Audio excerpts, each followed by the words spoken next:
Welcome everybody to our first live streaming Future Nillumbik committee meeting. Members of the public are advised that the meeting will be streamed live and recorded, and the recording of the meeting will be made publicly available on Council's website. Please note that the meeting is being held online and councillors are attending via electronic means. The meeting will be conducted in accordance with Council's existing meeting procedure, Local Law 2017, noting that procedures have been slightly modified to ensure the meeting remains compliant but can run effectively in the online environment. Before we can commence today's virtual council meeting, I wish to note that this meeting is being conducted online in accordance with the provisions of the COVID-19 Omnibus Emergency Measures Act 2020, which was passed on the 24th of March 2020 by the Victorian Parliament. This new Act introduces provisions into the new Local Government Act 2020 to allow for virtual council meetings such as this one to take place from the 1st of May until the 1st of November 2020. On Wednesday, the 29th of April, the Minister for Local Government issued his first good practice guideline outlining a number of requirements for the holding of virtual council meetings, which you will see in effect today. Council appreciates the support of the state government to pass this legislation that allows us to continue to transact the vital business of council in the current circumstances whilst maintaining the health, wellbeing and safety of our councillors, staff and the public. So in order to be recorded as present at the meeting, each councillor must confirm that they can hear proceedings, they can see the other councillors in attendance and be seen by other members, and they can be heard to speak. When we move to apologies, I will ask each councillor to confirm this. Councillors will have their microphones on mute. I will call on them to unmute when required during proceedings. I'd like to reassure you that just as the governance lead records any movement of councillors leaving the chamber at a council meeting in the minutes, so too will the minutes tonight indicate if a councillor is not visible on the screen for any time. It is a requirement that all virtual meetings of council are made accessible to the public by being streamed live via the council's website. Council officers have arranged to ensure this virtual meeting is live streamed and is accessible on council's website. As this is a Future Nillumbik committee meeting, submitters who have requested to speak will have an opportunity to do so. Council's made temporary changes to the way it manages requests from submitters wishing to speak to an item. Submitters may address the committee either by submitting a typed submission, which will be read on their behalf by our CEO, Carl Cowie, or address the committee virtually through the Zoom platform. Virtual submitters will be present at the meeting but not visible to the public unless they are speaking. Submitters' microphones will be on mute until the chairperson invites them to speak in their turn, and each submitter will be given 3 minutes to speak, and you'll see the clock on the front of your computers just like we have in a normal council meeting.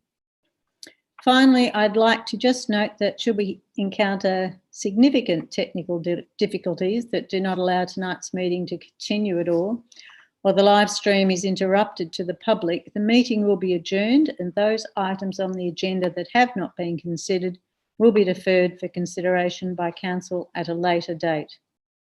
On behalf of councillors, I would like to thank all the staff, especially governance and IT departments, who've collaborated and coordinated to facilitate this meeting tonight. Thank you all for your patience and support as we trial this new form of council meeting. Thank you.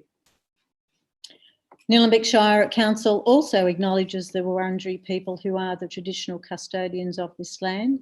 We would also like to pay respect to the elders, both past, present and emerging, and extend that respect to other Indigenous Australians present. We have no apologies, but I will go around the room and ask each councillor to confirm their attendance and their hearing when they are muted. So we'll start by Councillor Bruce Rankin. Yeah, Mayor Regan, and I can hear you quite clearly. Thank you. Thank you, Councillor Rankin. Councillor Perkins. Yep, I'm here. I can hear you. Thank you. Councillor Clark. Present and can hear you well. Councillor Brooker. Yes, I can hear everything and see everything as well. Thank you, Councillor Brooker. Councillor Demerit. All fine here. And last but not least, Councillor Ashton. Yes, I can hear and see. Thank you very much, councillors. Could I have a mover for the minutes of the future Nillumbik committee meeting held on Tuesday, the 10th of March, please? Councillor Perkins, seconded Councillor Clark. All those in favour? And that is carried. Are there any disclosures of conflicts of interest, councillor? There being none, we will move to our first report, which is FN 00920, Disability Action Plan 2020 to 2024. Now, we have a list of speakers tonight, and our first and only speaker on the Disability Action Plan is Mr. Jim Connor. Jim, you have 3 minutes to make your submission.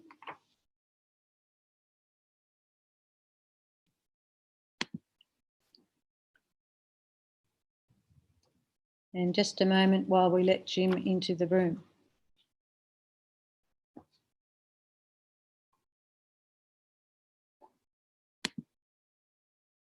Is he sitting in his usual spot?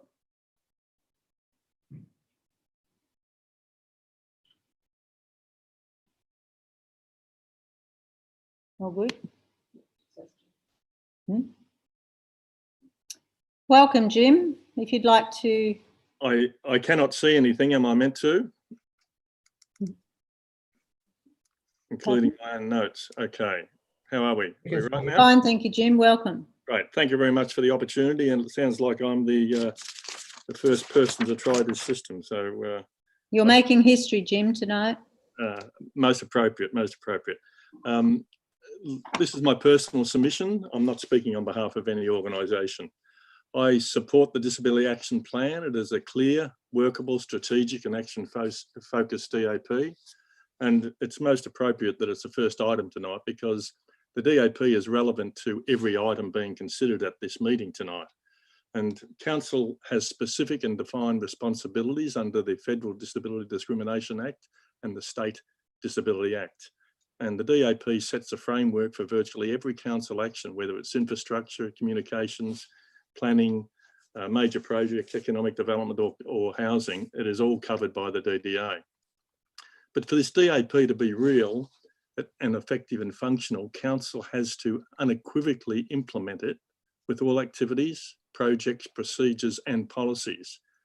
Council cannot step aside from these responsibilities, not selectively because it is too hard as a cost-cutting exercise or due to the lack of awareness or understanding. Council should not continue to undertake projects and provide services disregarding their responsibilities under the DDA and therefore under this DAP. Unfortunately, sometimes Council is playing a catch-up game because access and inclusion has not been properly considered as a base requirement from the start and throughout a project. Unfortunately, it continues to do this, and I've always encouraged Council to do it once and do it right. Officers are to be congratulated for undertaking such an extensive consultation process and the development of this plan using limited resources within Council. Usually a DAP would be developed by external consultants. I understand this has not been the case with this DAP process. From my experience, having worked on quite a number of DAPs, I'm quite impressed with the quality of this, this policy and the fact that it has been developed in-house. I noticed on page 4 of the report under budget implications, it mentioned limited staffing levels, they've been highlighted. I think if council is really fair dinkum, it needs to appropriately support this DAP financially with the budget tonight and with appropriate ongoing staff levels and resources for officers, for the officers involved in access inclusion. Thank you very much for the opportunity to present tonight. Thank you very much, Jim. And as per our normal future Nillumbik committee meeting, councillors are able to ask you any questions. So, councillors, I would ask you to put your hand up if you would like to speak and ask Jim any questions. Councillor Ashton. Hi, Jim. Thanks for presenting.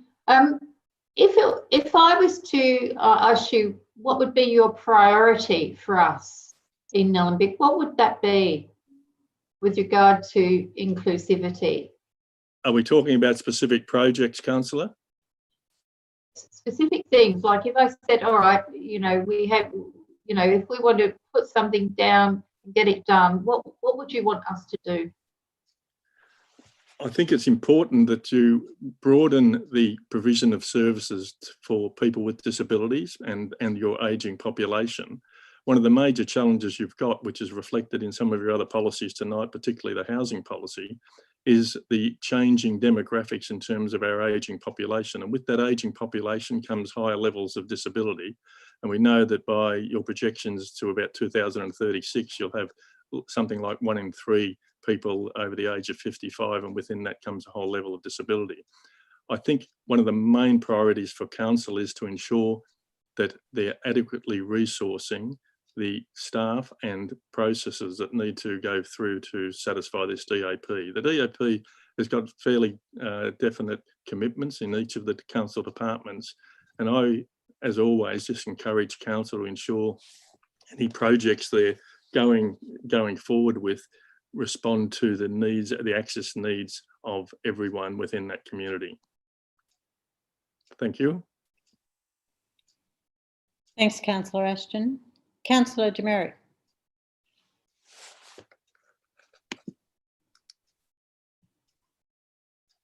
Oh no. Sorry, I get mixed messages. I've been muted and unmuted by host. So I can hear you.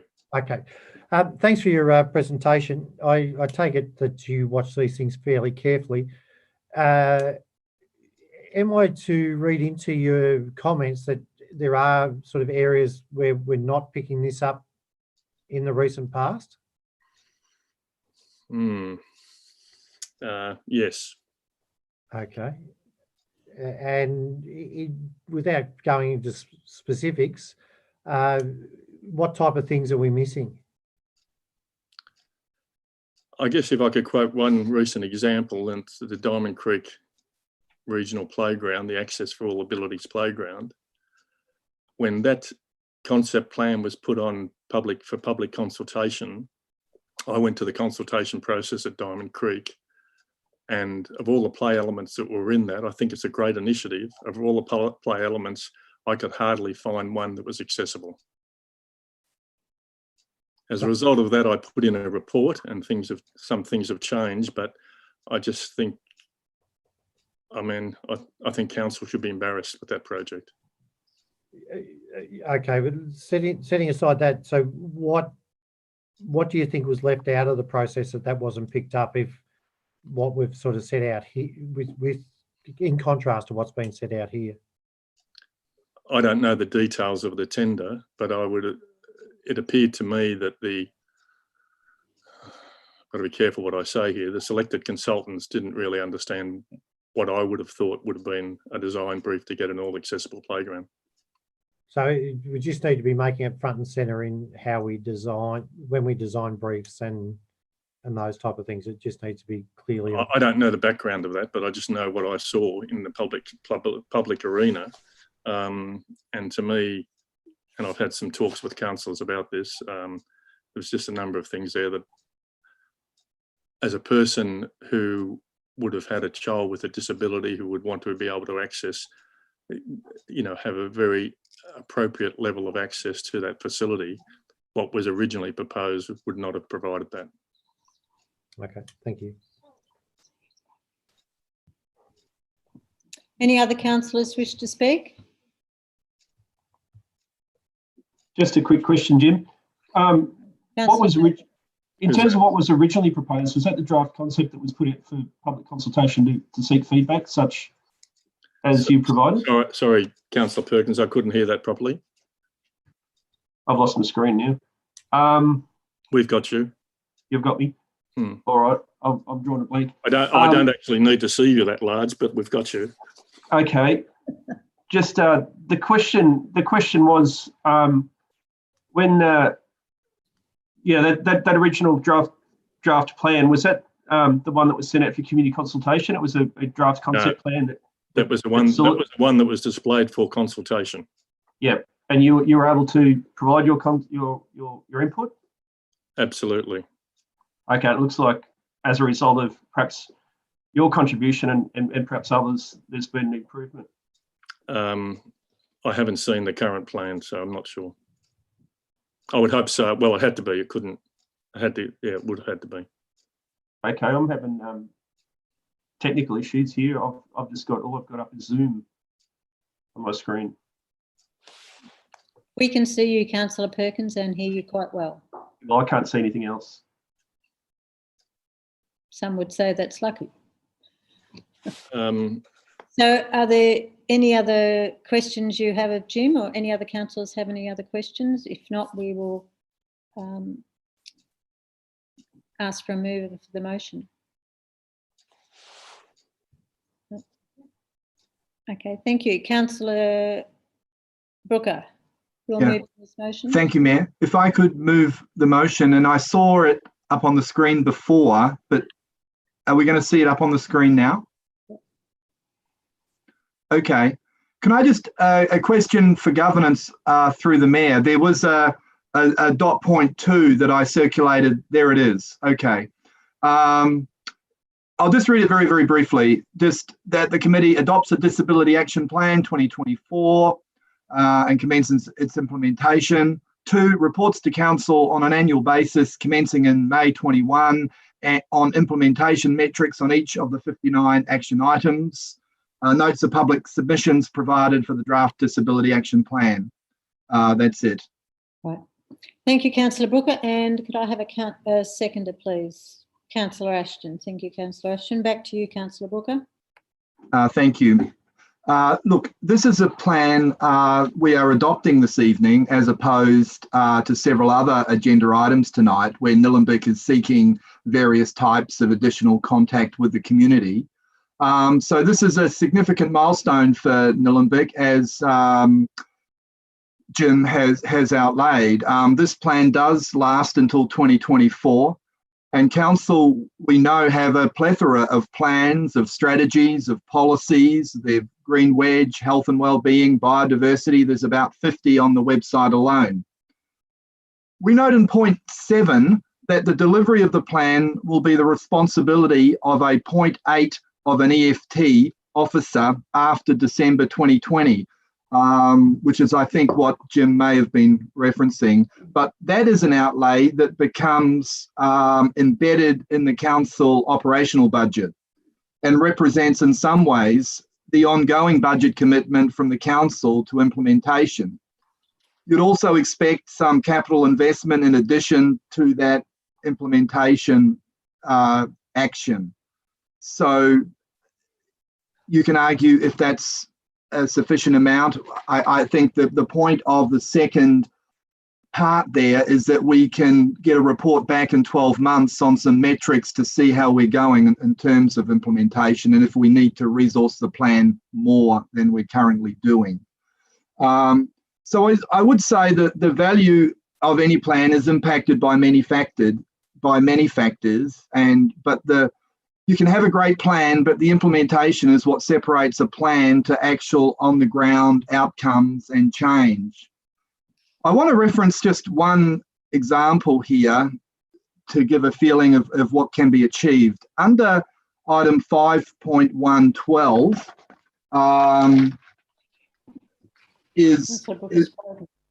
I'm sorry? Okay, under 5.112, Council will engage consultants when developing major projects and implement universal design principles, ...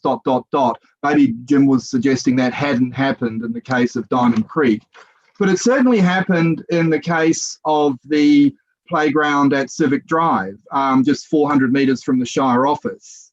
There was a sand pit constructed at that playground, and the sand pit has a path which enables a wheelchair to be parked waist high for a person in a wheelchair. So the sand pit is essentially elevated to enable that to happen. So, I mean, the slope of the land made it more readily achievable than at many sites. But the point is, a disabled person can have the same sensory experience, the same playful experience as any able-bodied child. So that is the type of outcome that council is seeking, and the type of equity outcomes that it's seeking through the Disability Action Plan. There are 59 items. Not all have the implications of 5112, but all will go some way to making Nillumbik a place where that disability is a condition that improves opportunity for all. It's ambitious, but having a disability action plan with an emphasis on action, you certainly improve opportunities and thereby outcomes. And just as an example of a sandpit, a simple one, just a few hundred metres from this building. Just as a kind of a broader comment as well, I'd also say this disability action plan, in terms of embedding it in the community, council can't do it all in isolation. We have a resident that coined the phrase, good access is good business. How true? By improving accessibility in all its forms, all private sector businesses in Nillumbik can increase their opportunities and to expand their potential customer base and make access a positive kind of enlarging type possibility rather than a compliance-based chore. So I think there's a lot in there. We have to rise to the challenge, as I think Jim has laid out for us. So we've got the structure. Now it's on with the tough bit, the implementation. But we're resourcing it, and I think we're in reasonable shape moving forward. Thank you. Thank you, Councillor Brooker. Councillor Ashton, do you wish to say anything? Yes, I think this is a quality document, and I believe its readability is part of its quality. It has to be accessible, and it is. And the fact that it is produced in-house reflects on the quality and commitment of our wonderful officers. And I think we need to remember that. And I think that often disability, inclusivity, etc., gets pushed down. And I think it needs to come up. I want to thank all those who provided feedback through phase 1 and 2. We are lucky. We've got some really good local services, including our Alleran, Health Ability, St John of God, etc., and also our wonderful Nillumbik Inclusion Advisory Committee. This Disability Action Plan, it gives council very clear direction over the coming 4 years to ensure equitable outcomes for people with disabilities. Not just them, but also their families and their carers. And I think that's something that we as a community are really have awoken to over the COVID times. It's families and carers that also need to be considered. The Better Together artwork, which was created by 30 artists from St John of God some time ago, it exemplifies how, whether it is through the art or employment, accessibility, or just empathy, council can make a huge difference in people's lives. And we as a council and a community want to ensure everyone can participate in this wonderful community of Nillumbik. 1 in 5 people in Nillumbik are estimated to have a disability. And as Jim and others have pointed out, with our ageing population, this figure will keep increasing. So it makes sense to act now, not just for those who perhaps needed this help yesterday, but for all of us that might need to have this help tomorrow. People with a disability have the same fundamental rights as the rest of the community. So I endorse this plan and our commitment to embed inclusion in every aspect of council activity. And I hope this happens in the future. Thank you. Thank you, Councillor Ashton. Councillor Clark. Thank you, Mayor. I can endorse the comments of the mover and the seconder, but just to add to that conversation and to pick up a couple of points, the success of this document in many respects will be how it's embedded in the organisation. I wouldn't want to place too much reliance on one officer making sure it happens. Its success will be from the CEO down about how every department, when it's thinking about whatever action, ensures its relevance to accessibility. A great outcome measured over the journey will be whether we want to put ourselves up there as the most accessible shire. And that should be our goal, to ensure that everybody has the right of access and support through any disability. I think whether that happens from HR to assisting and ensuring that there are those that have disability have equal access to employment, to planning permits, to infrastructure and works. And I note some of the commentary already tonight, and certainly from councillors, we've already seen shifts in the organisation, whether it's dealing with the regional playground in Diamond Creek. I think we're all aware that we'll now be spending additional monies at the Diamond Valley Basketball Stadium to ensure that it is brought up to current standards, even though we're only adding a third to the building. All of the building needs to be compliant for DDA, and that will come at an additional cost. So its real success will be embedded, how it's embedded in the total organisation, and that's not going to be easy to do, and certainly can be monitored by the staff resources allocated to it. Just finally, I'd like to thank the submitters. I think this is a good example of submissions making a difference to the outcome of very important critical action plans for the Shire. Also commend the addition of dot point 2 about the annual report. This is a document which should be reported annually, and we can monitor as councillors very closely our success. And in determining that, coming up through the budget process to make sure that we're funding what needs to be funded in this space. It's not easy in a rural shire, particularly in some of the rural parts, to make some of these areas as accessible as we'd might like to be. So there will be challenges afoot, but I'm sure from all councillors there was every intention to try and do our very best work here. Commend the resolution. Thank you, Councillor Clark. Do Councillor Perkins, Rankin and Demerick wish to speak? Councillor Perkins.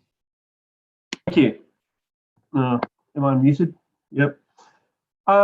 Look, yeah, certainly support the motion, and I think the addition that Councillor Brooker has put in benefits it. In terms of one thing he said was about the implementation plan, and we're resourcing it. I'm not sure that we are, and Jim has highlighted it, and the report bears it out, is that the inclusion unit, as we know it, will, after December of this year, consist of less than one person, 0.8 of an effective full time. It's currently sitting at 1.8.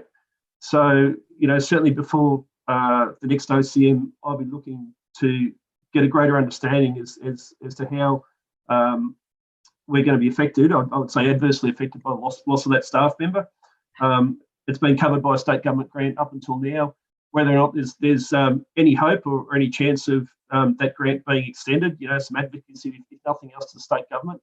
I think it's important that we show that we are serious about our action plan and serious about actions. And it's hard to act if there aren't sufficient resources to enact the plan.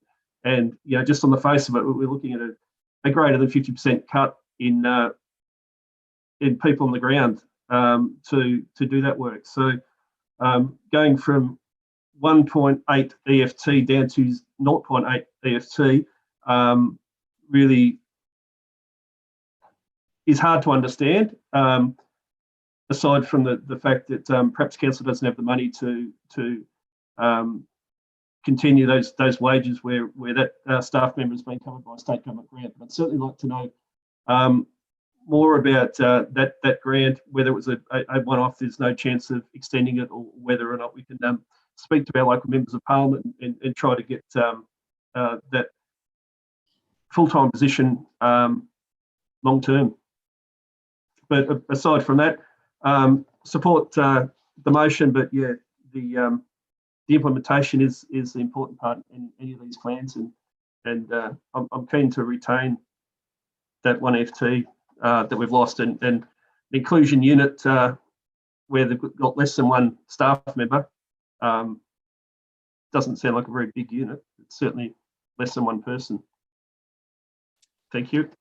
Thank you, Councillor Perkins. If no other councillors wish to speak, we will put that to the vote. All councillors in favour? And that is unanimously carried. Thank you very much. We will now move on to our second report, which is the FN 10/20, the Economic Development Strategy 2020-2030. And our first speaker is Kathy Giles on behalf of the Nillumbik Horse Action Group. Kathy, I hope you can hear us.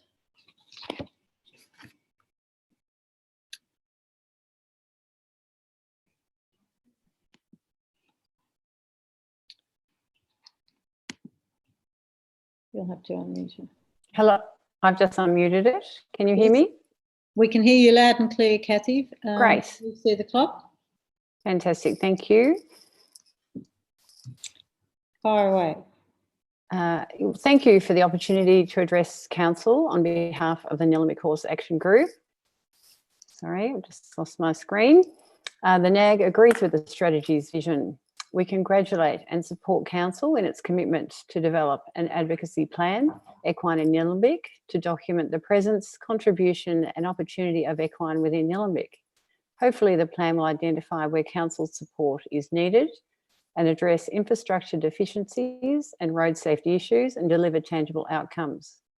We also thank the current and previous councils for their ongoing dialogue, recognition and assistance of the local equine community. The insight and preparedness to acknowledge the contribution of equine in Nillumbik for the first time in a strategic document of Council is appreciated. It's a good news story.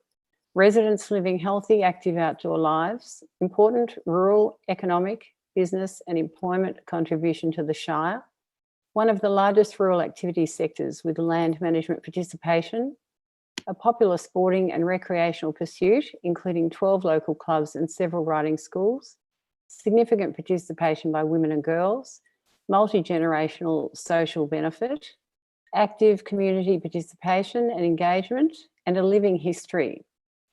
Equestrian activities in Nillumbik have a long history and strong participation, more than double the state and national percentages, and trail riding is one of the top 5 non-organised recreational pursuits in Nillumbik. Horse riders have always recognised the benefits of safe shared trails across the Shire, having launched the original idea of a multi-purpose trail running from Eltham Pony Club all the way to Kinglake Township back in 1992. Called the Eltham Horse Trail, its concept was visionary, with intended use by horse riders, walkers and cyclists. That trail is now documented in the Nillumbik Trail Strategy as the Green Wedge Trail. The Shire of Eltham Horse Trails Committee held its first meeting in April 1992, with riding club representatives asked to identify the needs of horse riders and local clubs. These included shared trails, road safety, club facilities and a regional horse riding grounds. Almost 30 years later, and still with a vibrant and growing riding community, these continue to be important today.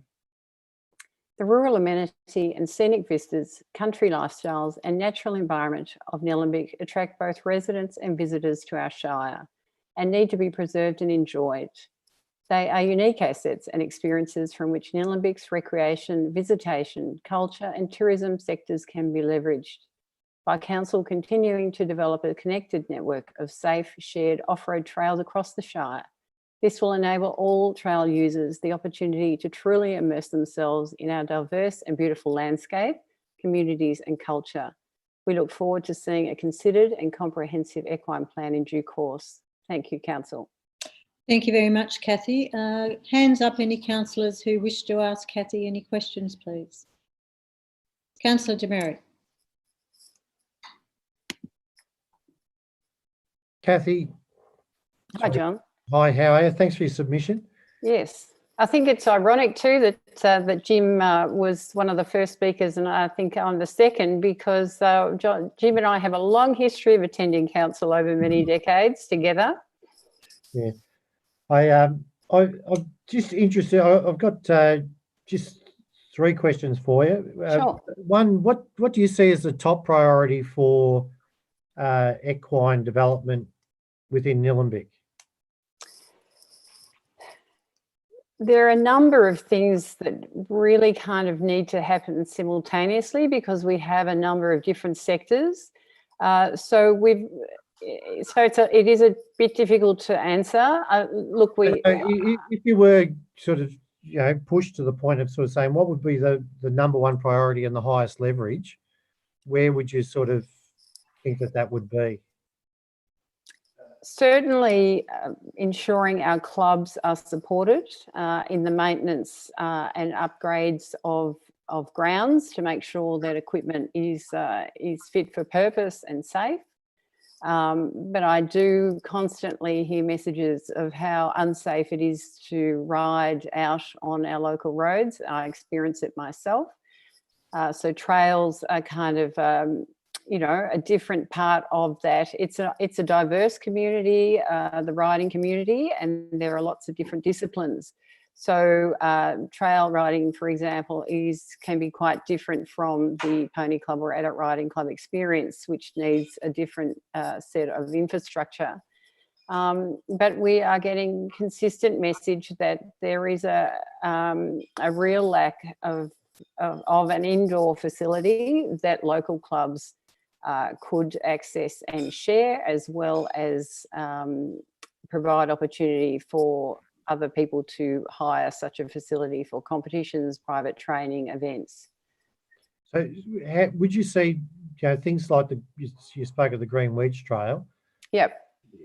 Which do you see as, if we had $10 million to spend, is it an indoor centre, or is it a significant horse trail? Well, the thing to remember, John, is when we talk of trails in Nillumbik, and going back right to 1992, and I was part of that conversation, they're not horse trails, they're shared trails. And that's the strength of Nillumbik. They've never been about, even when the horse community were developing these trails, they were never purely for horses, and that's never how we saw it. So you can't kind of say, oh, the trails are just for the horse community. So trails are kind of in a... Poorly worded question. Horse-friendly trails, I suppose, is where I was sort of heading with that. Yeah, and sorry, in respect to... Not horse trails as such, but yep. Horse-friendly, or, consistent with horse riding.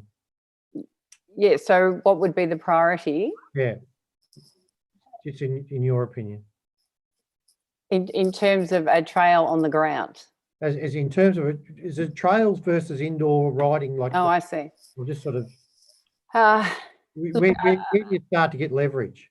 Yeah, I think it's not a one or the other. The trails have benefit to everybody. So if we're talking about equine specific investment, then a larger development of a venue incorporating an indoor arena would give the biggest bang for the buck for the equine community. Trails are a shared community facility. Yep. Okay, thank you. Thank you, Councillor Demerit. Any other councillors wish to ask Kathy any questions? Thank you, Kathy, for your... Oh, sorry, Councillor Brooker. Can you... Thanks, Kathy. I'd just like to hear what you have to say. We had a gentleman gave a submission a month or two back about horses and so on, and he had a particular attitude.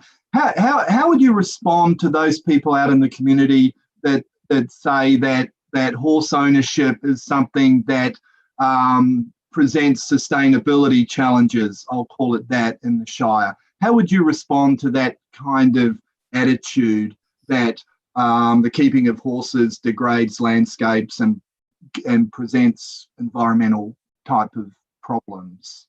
Yeah. Oh, well, thanks for the question. Obviously, I'm not sure of the specifics about what you're mentioning. Generally, the people that shout the loudest about horses being unsustainable and things like that are actually people who have a long recognised prejudice, anti-horse prejudice. So when they can come to the table and join in some constructive conversation versus just finger pointing, blaming, shaming. So I don't really engage with people that just want to have a bit of a hate approach to horses. Everyone's entitled to their own opinion, and they're entitled to not like horses. But I really struggle to, unless they're going to bring a constructive discussion that is meaningful to the table, they're really not worth engaging with, to be quite frank. I mean, my role with the Nillumbik Horse Action Group is we will sit down with anyone and work with anyone for a plan forward, ideas. We are about informed land management. We support people to do that, and Council has been fantastic with the programs that you've done in your own right, and you've got behind us to support in the programs that we offer to the community. And to me, that's the way forward, not just this negative horse hate that we see from a vocal but small amount of people. Okay, thank you. Thank you, Councillor Brooker. Any other questions from any other councillors? If not, we'll move. Could I please have a mover for the report, for the motion? Councillor Clark.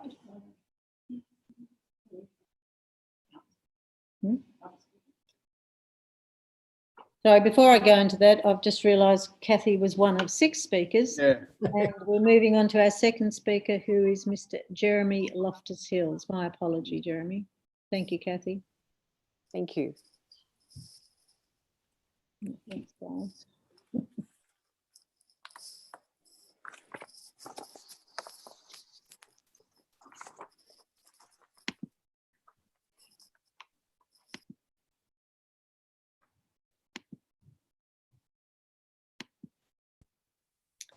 Welcome, Mr. Loftus-Hills.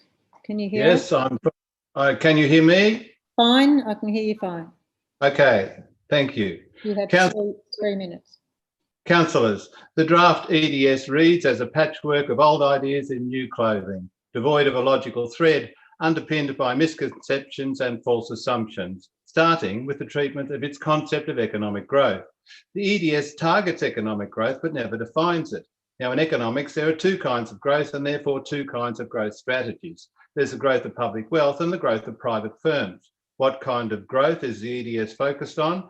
Well, it's hidden, but a word search helps reveal it. Growth appears 16 times in the text and is most frequently associated with growth of individual firms. That is, growth of the number of customers, the number of dwellings, and the number of businesses in the Shire. According to trickle-down economics, growth of private firms grows public wealth over time. The problem is it never has. In contrast with the word growth, the word impact is used just 7 times. 4 of these consider impacts on firms and just 1 considers impacts on the environment. Now, by definition, industrial expansion increases the burden on natural resources, and before adopting them, economists model growth strategies to assess their social and environmental impacts, called external costs. The EDS, however, relies on a simplistic notion which is evidence-free. Nillumbik's growth strategies, it says, are compatible with the continued good health of the Nillumbik environment. Well, it doesn't work for me, but it does beg the question, what does council want to grow and why? I've been unable to find a definitive answer because key EDS reference documents are not in the public domain and the promised indicators of success haven't materialised from council. But read in conjunction with council's suite of strategies and plans as advised on page 5, certain intentions do crystallise. Capturing up to $1 billion in escaped retail trade, Relocating up to 30,000 workplaces into the Shire are 2. Commercialisation of land in the Green Wedge is a 3rd. At these scales, public infrastructure would be overwhelmed, congestion would reach choke levels, neighbourhood activity centres would struggle to survive, and native vegetation and habitat would be permanently lost or degraded. Councillors, it's careless to have overseen the expenditure of $387 million these last 4 years without an EDS upon which to base your decisions. A carelessness that helps explain why rates and charges are at a state high, asset renewable is at unsustainable levels, working capital is low, indebtedness high, and staff turnover from CEO down is shocking. 67% on your watch. I am disappointed that the Economic Development Advisory Committee has not performed as well as expected when it was created in 2011, and that the draft EDS avoids impact assessments, relies on a discredited economic theory, is antagonistic to Plan Melbourne at Directions 1.1 and 4.4, and it requires substantial amendments to the planning scheme. I ask that you have the draft reviewed by an independent, reputable economist before adopting it. Thank you, Jeremy. Councillors, any questions of Jeremy? Councillor Demary. Thanks, Jeremy. It's a fairly in-depth view of our plan. I'm just wondering, what key documents do you see as not being available in the public domain? Well, I was happy to receive a couple, but the one that I'd really like to see now is the Geographica one. That is a measure of what's called escape expenditure. I think it's based on transactions that are recorded by the banks, and so the location is recorded with those details. But nothing I can do so far can I get hold of that document? Do you know the one I mean? Yeah, I do know the one you mean, and as my understanding, it's fairly close to your description of it's fairly accurate. But I would have to seek the advice of one of our officers as to why that would not be available. I assume it's got something to do with privacy, but I don't know the answer to your question. But I was just interested which ones you thought were not available to the public. Yeah, well, I've been helped with a few of them, but it would be good when these kinds of, well, they're fairly complex and wide-ranging documents are published by council that references, in some cases, maybe they need to be redacted, but are made available so that we can get into the detail and the logic. Because much of that is skipped over in the report itself, which is very thin.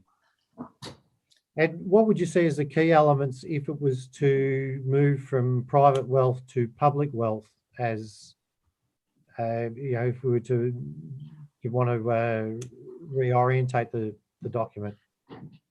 Well, the evidence is that these kinds of strategies that concentrate on economic growth in the way this one does tend to avoid, not necessarily intentionally, but displace consideration of social issues, environmental issues, technological issues that could be embraced and in what they call a holistic approach to economic development in the Shire.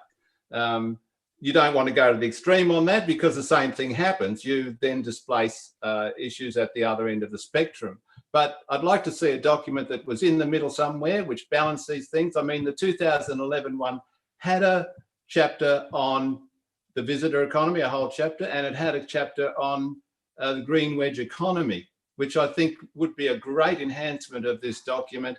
You're going to get people just making up what impact this is going to have on the green wedge, because there's absolutely nothing there except that stimulate one's imagination. It's just not good enough in a community which is divided on so much about the green wedge to have a vacuum like that. It's much better to face it up front. Thank you. Any other questions for Mr. Loftus-Hills?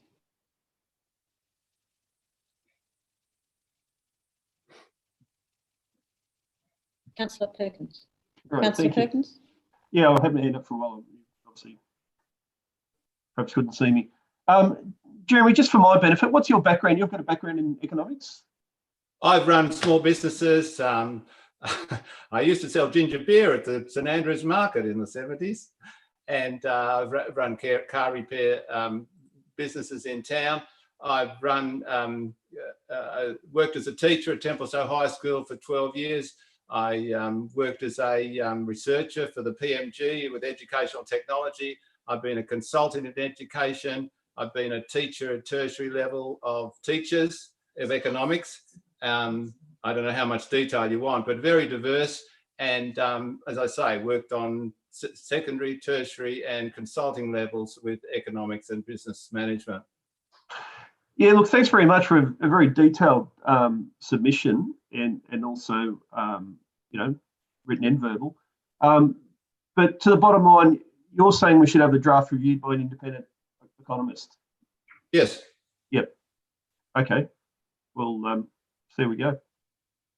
Yeah, it would, because, you know, there's a misapplication of concepts here. There's use of language that it's obviously not from a trained economist. Now, if you look at the 2011 version, it's put together by an economist and it makes sense to an economist. This one, I get the feeling that it's put together with a lot of support by traders and business people. Well, business people are great when it comes to growing the firm, but they can't necessarily think about macroeconomic planning.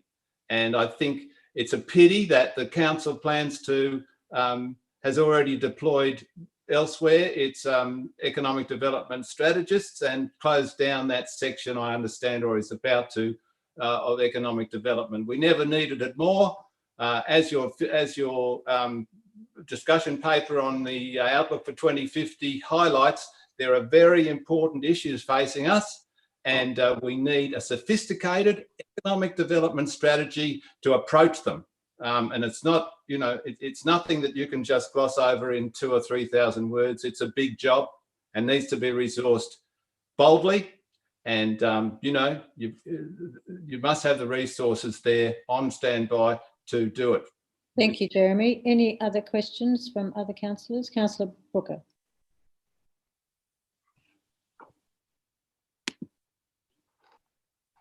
Sorry. So, Jeremy, is your basic position that we should throw this whole document out and start over? Where do you come down on that question? No, I wouldn't throw it out. I think there's some good ideas there. The idea of nighttime economies and looking at escape spending and drawing some businesses into the Shire in moderation. But, you know, there's a lot more. There's a wider view that council could take on this. And there's a smarter, more intelligent and sequential narrative that can be put together by somebody who understands local council economic management. And actually not many people do. It's not a well understood area. You know, you can pose as, you know, Josh Frydenberg as the manager of the economy, but actually an LGA economy doesn't exist. And one thing you need to come to terms with, better than you have, is the fact that maybe 35% of your residents work in adjacent LGAs. Is that a problem? 70% of your residents shop in adjacent LGAs. Is that a problem? What are the economic problems and how are they solved? And thank you. Any other questions? Because we do have a huge list of speakers and we need to keep the answers a bit shorter. Oh, sorry. Okay. That's all right. Any other councillors wishing to ask Jeremy any questions? Okay, thank you, Jeremy. We'll go on to our next speaker. Councillor. Welcome back, Jim Connor.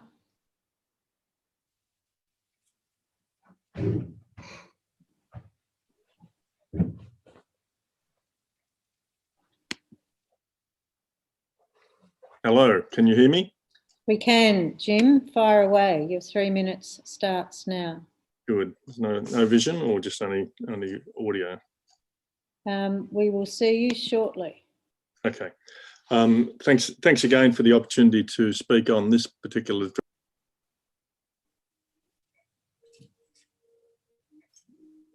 We've had a technical glitch here. We'll get Jim back. And I've lost all my notes. There you Thank go. you very much. Start again, Jim. No, I can't because you've taken over my screen. We've got you now and we can hear you and see you loud and clear. Yeah, but I can't see my notes. Oh, here we are. Now we got them again. As I said, this is my personal submission. I'm not speaking on behalf of any organisation. Overall, I support the economic vision and improvements to practices to support local businesses and ask that effective community consultation be part of the collaboration process.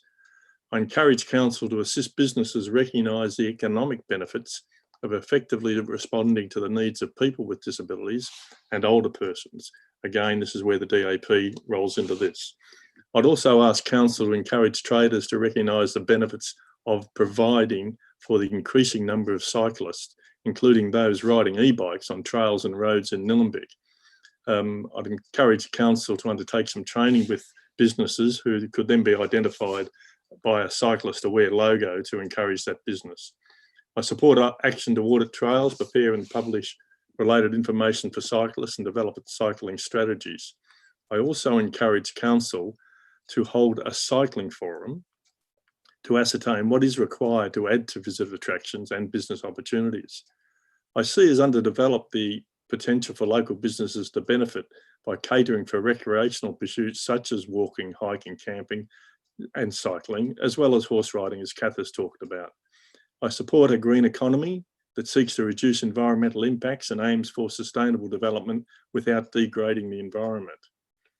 And rather than a regional art gallery, I encourage Council to consider a smaller municipal art gallery, perhaps as an extension of the Eltham Community and Reception Centre, to display the Nillumbik art collection, as well as provide a sales outlet to support local creative and cultural industries, which are really being knocked about by this COVID situation.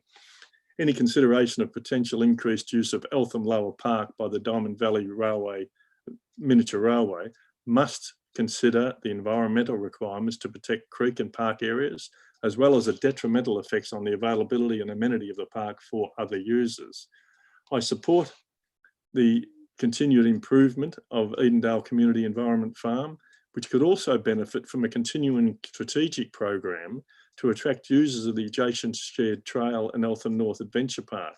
I could see organised tours being advertised to cycling groups so that they actually came to the Edendale specifically for those experiences. A detailed independent analysis of any considered changes to current equine uses within Nillumbik would be required, including a detailed environmental effects statement. Nillumbik Shire has a wealth of local history that is often not always well promoted or readily accessible.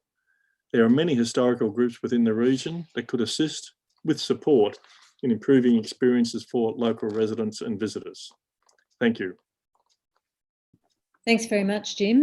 Councillors, any questions to Jim?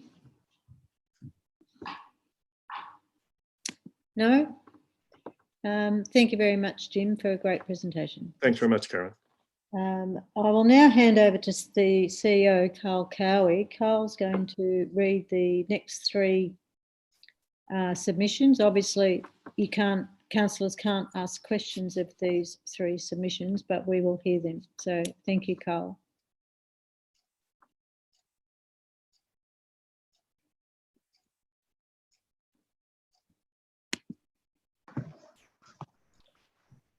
Great, thank you, Mayor Egan. The first submission I'm reading, can everyone hear me? Yes. Yeah, is from Mel Ellis, and her submission goes as follows. As this is a 10-year plan, it would be good to see some measurable targets and metrics. For example, how much do we want to grow the number of local jobs, the number of local businesses, cross-regional product, etc., over the next 10 years? The actions in this plan could be interpreted as business as usual. Please add into the plan how wildlife will be impacted and protected with any increase in traffic the actions in this plan will result in. During the Green Wedge Management Plan review, there were a number of people asking the animal agricultural, that animal agriculture be reduced in Nillumbik, about 40 respondents from memory. This strategy paper talks a lot about environmentally sustainable use of land, but doesn't mention the amount of cattle we currently have and their impact on the environment. I would like to understand exactly what the Shire's position is with respect to animal agriculture, and I think it should be stated explicitly in this document. I understand it is a thorny issue, but it is a discussion we should start, and if we are talking about a 10-year time frame, we should definitely have a position on it. Please don't anyone answer this with, what about the jobs? Jobs are going to change in the future. They always have and always will. Let's plan for a modern Nillumbik where residents are spared the heartache and stress we see farmers and animals going through across this country. That is Mel's submission.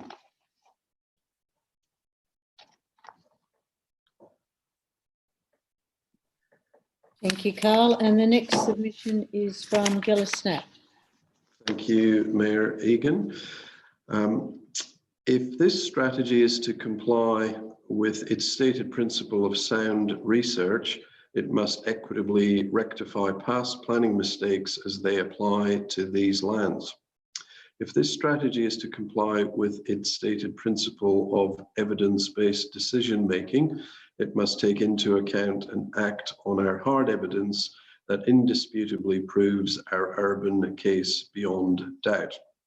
If this strategy is to comply with its stated principle of flexibility, Council must abandon its erred view that our properties are not of strategic merit. Council must change and adapt its treatment of our family. They must reopen our water infrastructure advocacy, the planning status of our land, including zoning, overlays, planning provisions, UGB, Green Wedge policy, and others. We too have every right to collaborate and work in partnership with Council and to be treated fairly. Council's application of past and current policies and strategies cannot be applied in a selective way for some and then use new policies and strategies to aid and benefit others instead with our exclusion. On the above basis, we object to any further release of land or development of land for whatever purpose in Nillumbik Shire that utilises urban infrastructure, e.g. water, drainage, sewerage, telecommunications, electricity, if it means our properties are neglected to be included equitably as general residential.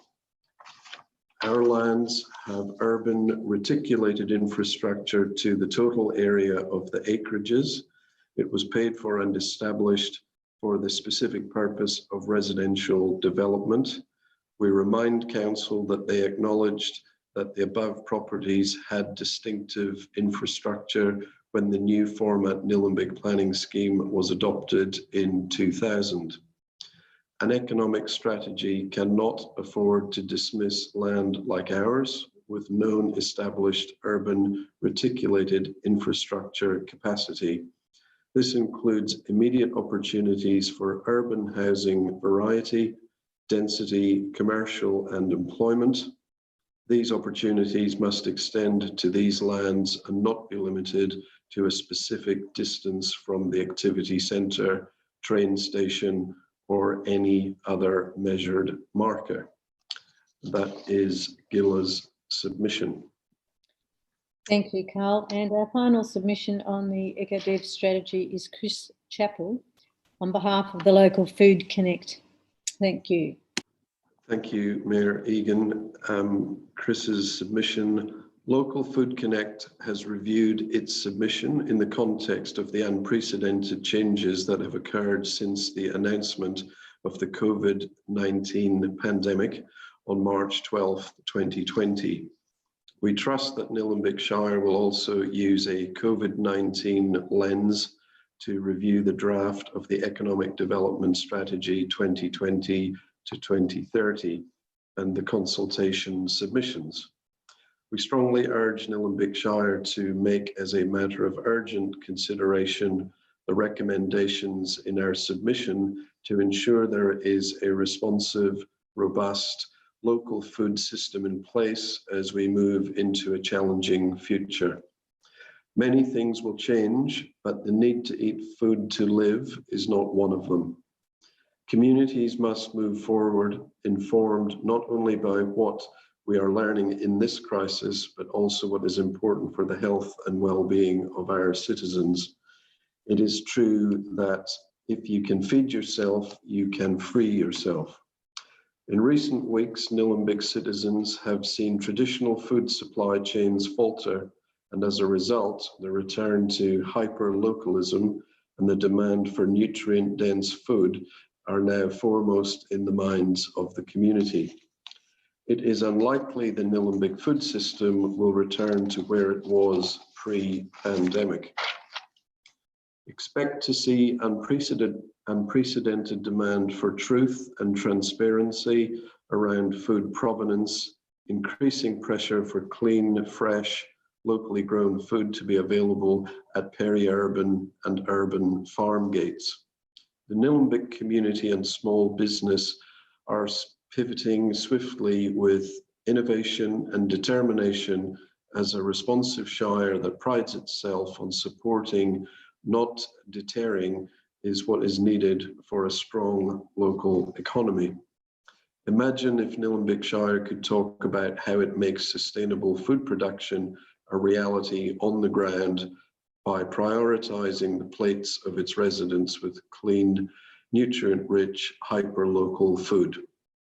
A shire that is passionate about encouraging young, small-scale regenerative growers and understands the contribution this makes to the local farm to plate economy. COVID-weary urbanites will want to visit and live in our shire, seeking to quell their fearful minds, heal their isolation bodies, and replenish their weary spirits in our biodiverse, clean, green wedge. The Local Food Connect submission offers economic possibilities undergirded by critical health, well-being and biodiversity indicators that post-pandemic will benefit not only local, but also the broader communities of Melbourne. And that is Chris Chappell's submission. Thank you, Carl. We will now go back to the officer's report. Could I have a mover for the report, please? Happy to Councillor move Clark. the recommendation in accordance with the officer report, Mayor. And could I have a seconder, please? Councillor Rankin, over to you, Councillor Clark. Mayor, I really, with the exception of the provision of Gillis Knapp's submission, all of the others I think can be seriously entertained when we're looking at a final draft. And I draw the exception to Gillis Knapp's submission because she's basically wanting us to change the urban growth boundary. It's not our desire to do that, nor have we got the power to do it anyway. This is broadly, this economic development strategy broadly sits, and certainly sits within the current planning framework of the Shire, recognises the existing activity zones, recognises the existing zones that sit. We've just completed Greenwich Management Plan, and it recognises the existence of all of those existing strategies and doesn't seek to deviate from that.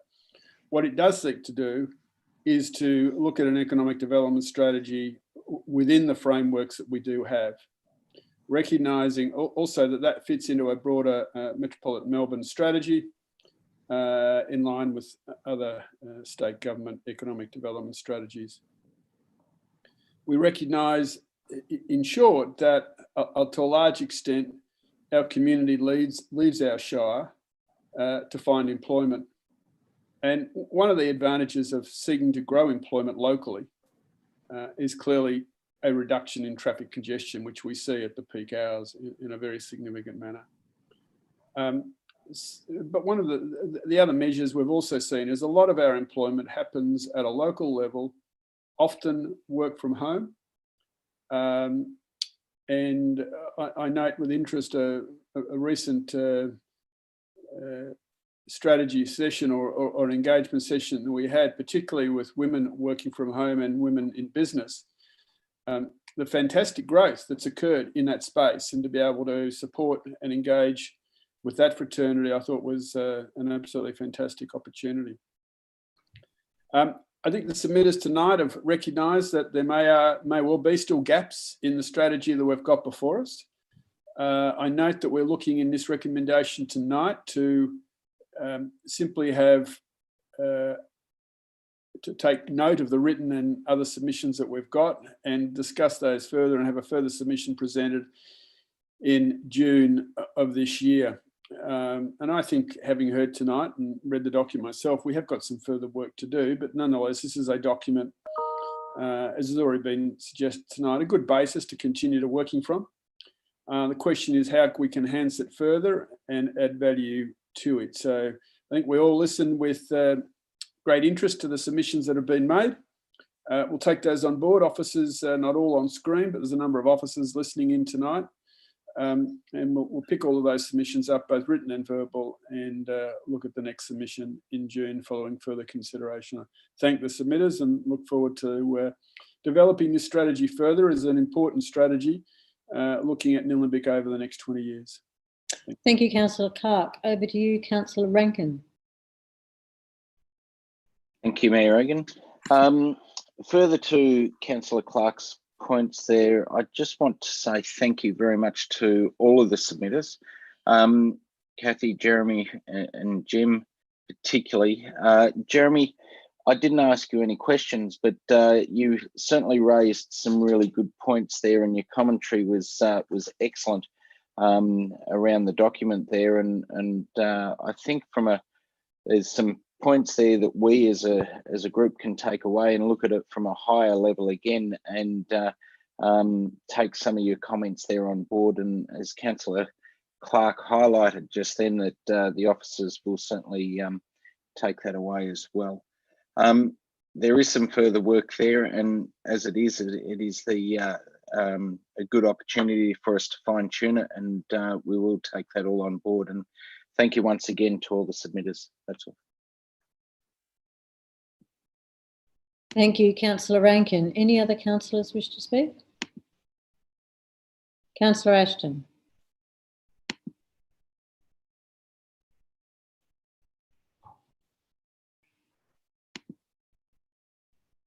What's she doing? Hello, can you hear me? Yep, we can now.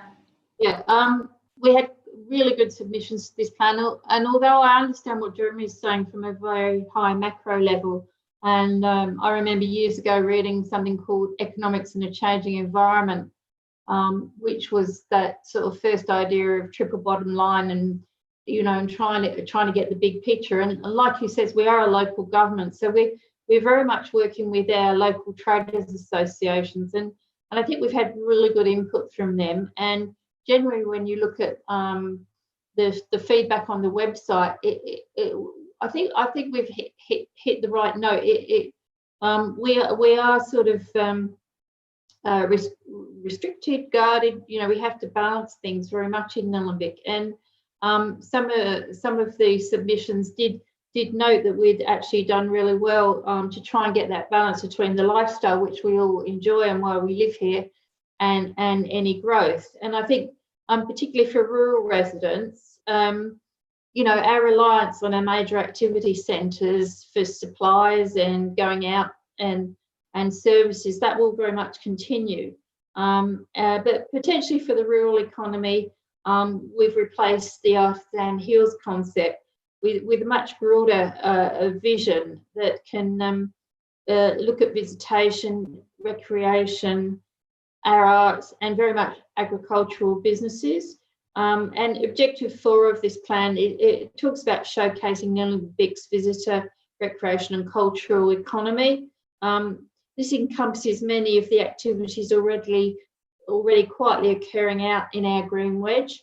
I don't think there's going to be massive change. There can't be, but I think You know, we've got very, very strong open studios, open farms and open cellars. And our work with the Yarra Ranges Tourism Board is really helping to promote Nillumbik to a wider audience, and particularly as a visitor destination for people coming from Melbourne. Equine will join the existing recreational and sporting opportunities that we have here. And these things all attract locals and visitors alike. Support for our food and wine producers, expanded promotion of our creative industries and cultural heritage. And also we're going to look at further exploration of ecotourism and this green economy, as well as very much supporting existing agriculture together with taking a serious look at regenerative farming and agriculture. So I think that these things all sit very well within the green wedge, and they complement the priorities of this council. So I look forward to having this document come back and see what it looks like next time. Thank you. Thank you, Councillor Ashton. Any other councillors wish to speak? Councillor Brooker. Thank you, Mayor.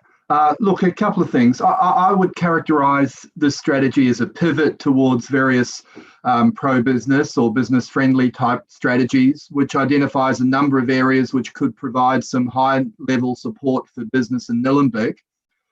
It is actually very light on one of the objectives in the council plan, which requires it to create a set of indicators to measure success.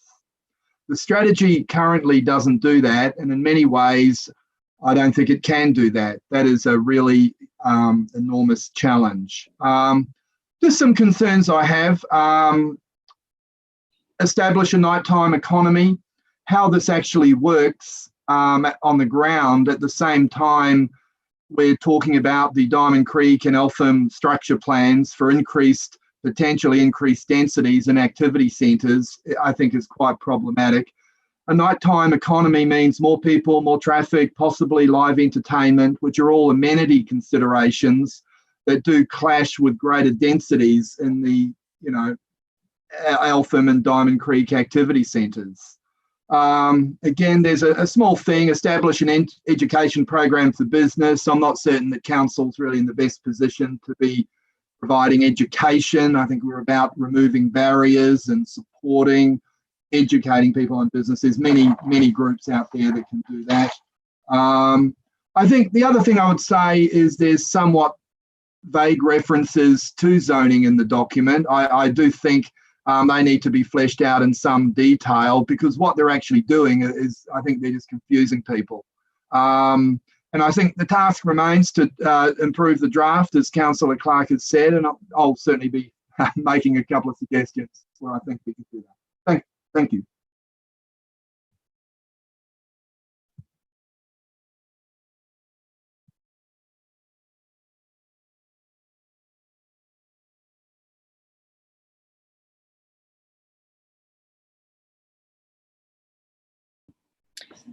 We need to put that to the vote. So all councillors in favour, please raise your hands. And that is carried. Thank you very much.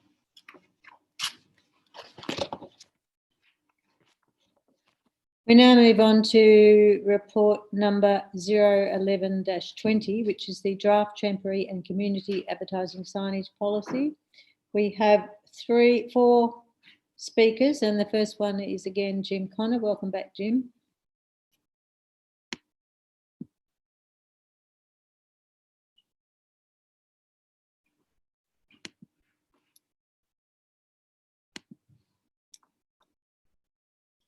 This is my personal submission. I'm not speaking on behalf of any organisation.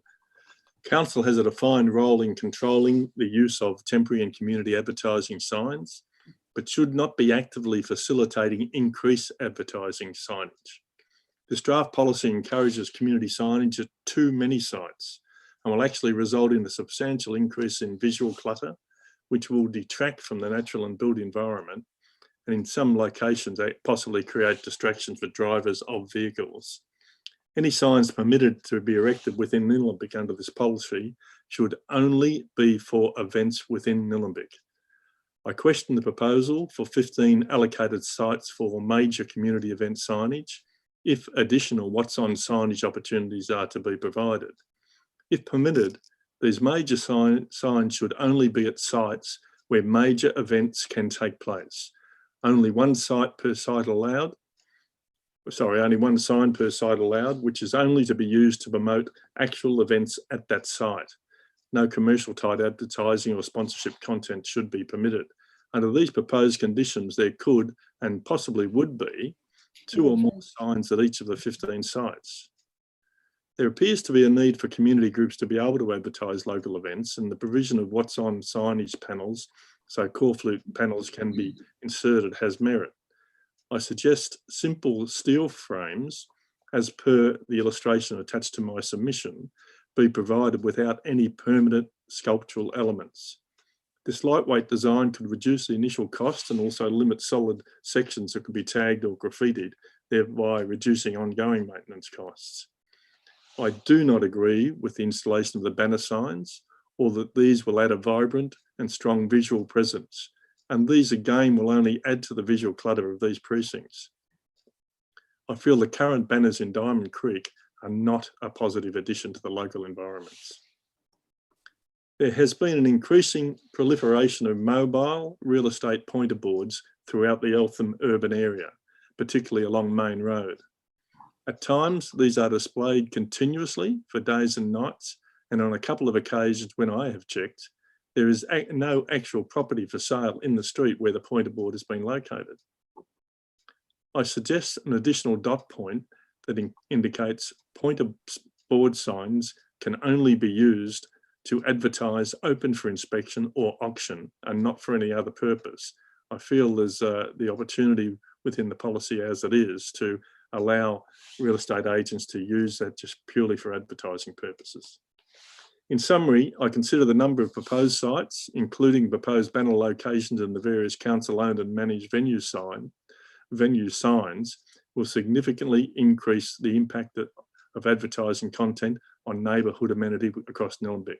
The number of proposed sites should be reduced. Thank you. Thank you very much, Jim. Councillor, any questions for Jim? Councillor Rankin. Thank you, Mayor. Jim, your point in regards to the real estate signs, I totally agree with you there. I think that they are a bit of an eyesore, not so much over the last couple of months, but certainly in the lead up to Christmas, where they were left out, particularly on Main Road, as you pointed out. What are your comments? Here in Nillumbik, we have our, they're the sort of the A-frame ones generally. I noticed in some other councils, they have those sort of corflute ones that they stick into the ground. What are your thoughts on those?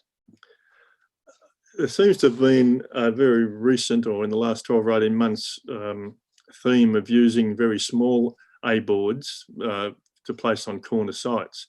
I think it doesn't matter really what, from my point of view, what type of sign, the style of sign.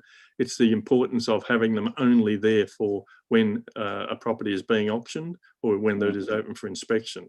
Some particular agent groups in Eltham seems to have been notorious for just putting their signs anywhere in the hope that they will provide a little bit of additional advertising. I know the real estate industry is very, very competitive, and they'll look at any way to promote that. I think they do some good work in supporting community groups, but it's a matter of really playing the game. The Real Estate and Stock Institute used to have very clear guidelines as to when that type of signage could be used. I'm not sure how effective that is now. So maybe we just need to tighten up on the regulations from a council point of view and tighten up there. I think that's right, but it's just unfortunate if it places additional pressure on council staff to be able to have to police this. You know, it's really the agents and any other organisation should be policing it themselves. Yeah, thank you. Thanks. Well, good submission, Jim. Thank you. Thank you, Councillor Rankin. Any other councillors wish to ask Jim any questions? If not, thank you, Jim. We will move on. In finishing, can I congratulate you on trying this new service? A few hiccups, but it's going fairly well. Never seen you looking so good.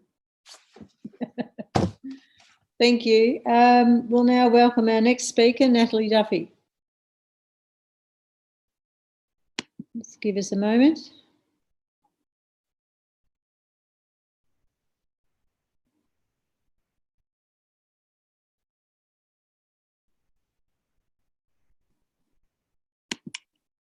Welcome, Natalie. Can you hear us? Yes, I can. Can you hear me? Yes, can you speak up a little bit louder? Sorry, you're a bit faint. This is fabulous forum. Thank you very much for making it available. I've been really impressed that it's worked, and it's been great listening to the other submitters tonight. One of the things that I'd like to start with is that it's been really encouraging hearing two councillors talk about how plans are only successful if they're implemented properly. And I'd like to make sure that that's something that happens with all of these plans, because often it's where council falls down is in the implementation of some great strategies and some great plans. With this draft temporary and community advertising policy, I'm really upset about the introduction of the banner advertising in Diamond Creek and in Eltham. You know, at the moment, there's enough, you know, in terms of the signage. If you just look between Luck Street and Dudley Street, there are 73 signs on the road that are traffic signs. These are where you park. It's there are about 12 traffic lights. There's an inundation of signage already. So to have on top of the existing signage that we have in the community, which I think there's a really good place for, the advertising signage by real estate, the community events, the A-frames for traders, I'm all for that. What I don't want to see is an increased clutter of visual visual pollution as I'm driving down the street or walking down the street. You know, for me, coming to live in Nillumbik was about living in a fabulous natural environment. We pride ourselves on the green wedge, and so much of what's happening in our shire is just making it generic and just like everywhere else.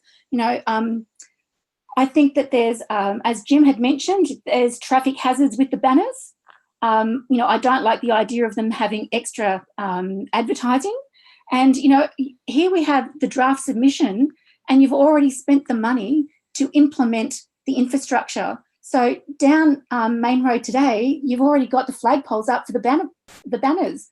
So, you know, often I find that council just bulldozes through and pushes through your agenda without really taking the time to sit and listen to what the community point of view is. And there are lots of examples of that. So in terms of the draft temporary community advertising policy, I would like to see the removal of the banner program completely. And, you know, I'd also like to find out how much has it cost to install the flagpoles that you've installed for a policy that, you know, we haven't even approved the use of these yet as a community. So for me, there's a mental health impact with all of this signage, and there's also, you know, the traffic and safety impacts of this advertising. And I've kind of just spoken around like off the top of my head, but, you know, I've written some notes in my submission, and, you know, I just think 73 signs just as road signs is enough. Plus, on top of that, you've got all the advertising that happens from all the businesses, and then now you're introducing even more. It's just too much. We want trees. We've had so many people come out to fight in support. Sorry to cut you off, Natalie, but you've run out of time, and we need to get see if any councillors want to ask you any specific questions. Councillors, I'll put it to you. Any questions? Councillor Clark.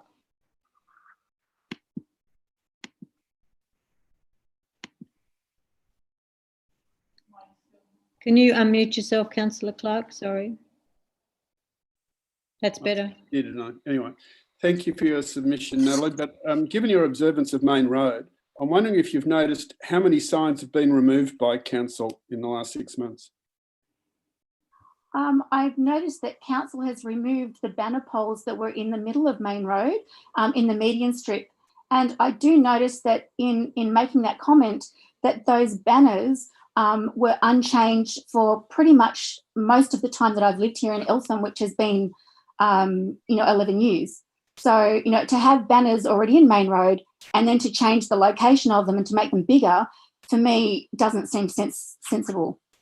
So you've not recognised that indeed that then an outcome will be a reduction in signage in Main Road, because those signs were changed quite regularly, a significant cost to the council, and all of them have now been removed in a mechanism now which will provide for far more cost-effective method with a far lesser amount of square meterage community signage available. Well, from my observation, they weren't changed that frequently, Peter. And in talking with people in the Chamber of Commerce, that's where they've explained to me that the reason that the banners weren't changed more frequently was because of the cost of getting a permit from Vic Roads, because it was having to close a main road to be able to make the changes. So I understand that there was an economic reason for why the banners in the centre of Main Road weren't changed frequently. But what you've introduced, instead of having small banners that were kind of nestled in between the vegetation along Main Road, is now you've got these huge big flagpoles that are going to flap in the wind and distract drivers and cyclists and just... Is there another question there? I take the point that you've not recognised the amount that's been reduced, so thank you. Questions from any other councillors? Councillor Brooker. Thank you. Good to see you, Natalie, even online. It's been so long. What I would ask, how would you respond to, and it seems that a lot of people have issues with the banner aspect of the policy.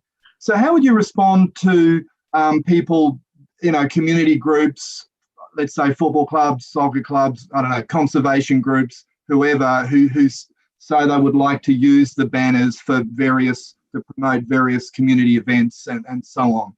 What would be your position? How would you respond to those people? Well, one of the things in the policy is that you've said that they're not to be... Sorry, Natalie, can you talk up a bit, please? The way I read the policy was that you indicated they weren't to be used like that. And, we have so many community groups.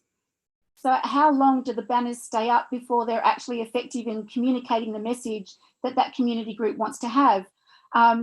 So I'm still uncertain as to the value of making flagpole banners available to community groups, because there's such cost involved to that community group to even make a banner for the promotional purposes that it is. So if we look at the Nillumbik Reconciliation Group that I'm part of, the cost to us to make substantial size flags to be able to put up at different times of the year is quite expensive. If you were, a football club, that would be the same. So it depends on how council want to partner with community groups to cover the cost of being able to provide a sign that is aesthetically pleasing, as well as being able to convey information. So with those signs, you wouldn't want lots of information on a flag, because you don't have the time to be able to read a flag when it's flapping in the wind. It's difficult enough at the moment to drive by one of those big A-frame signs that are the real estate agent signs to try and work out when an event's on. And I love those because they do let you know when there are things happening that you might not have known of otherwise. So, Thanks, Natalie. I think you've answered Councillor Brooker's question. Councillor Perkins. Oh, I've unmuted myself, I think. I think you said it, but just correct me if I'm wrong, Natalie, but did you imagine that that we would do the policy before installing the banners in Eltham, or would you have imagined we'd do it the way we've done it? I would imagine that you would do the policy first and then install the banners, because why install the banners and go to the expense of paying for the assets and the the placement of that, when you've got a policy where you might actually now throw out the banners and not even have them. So that to me is a waste of money in Diamond Creek. So in terms of Diamond Creek, Natalie, are you aware that the Diamond Creek flagpoles were actually put there, some 15 years ago by the Diamond Creek Traders Association? They've really got no connection to council at all. No, they're not owned by council. I didn't know that, Peter. No, what I'm kind of referencing here is the flagpoles that are coming up in Eltham, and just the way that I view that space when I'm using it. So, well, Natalie, there's 5 flagpoles in Eltham, and $46,000 is the cost of them. Right, okay. But it was just 35 for the poles and $11,000 for bollards to stop cars from running into them or stop cars from damaging them For me, once they hit how them. much more effective would that have been to satisfy the huge number of people in our shire who just want council to plant trees? You can plant down at the Adventure Playground at the moment. You've planted all these indigenous, non-indigenous Very, trees very good question, Natalie. But I can't answer your questions. along Main Very Is Road. good there another question for Natalie from any councillor, please? So, If not, thank Natalie, you. we'll thank you for your giving me time to submission. speak tonight. Thanks very much, Natalie. Our next submitter is Sue Dyatt on behalf of the Eltham Community Action Group.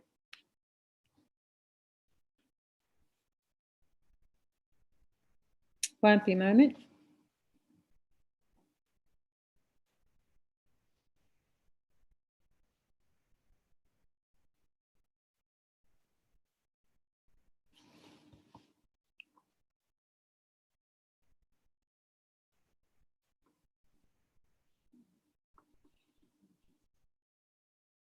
Sue, if you can hear me, can you accept the invitation to come into the meeting? Thank you very much. We can see you now. You're unmuted. Right. Fire away, Sue. Good. It almost as though the previous speakers and I have been talking, but we haven't.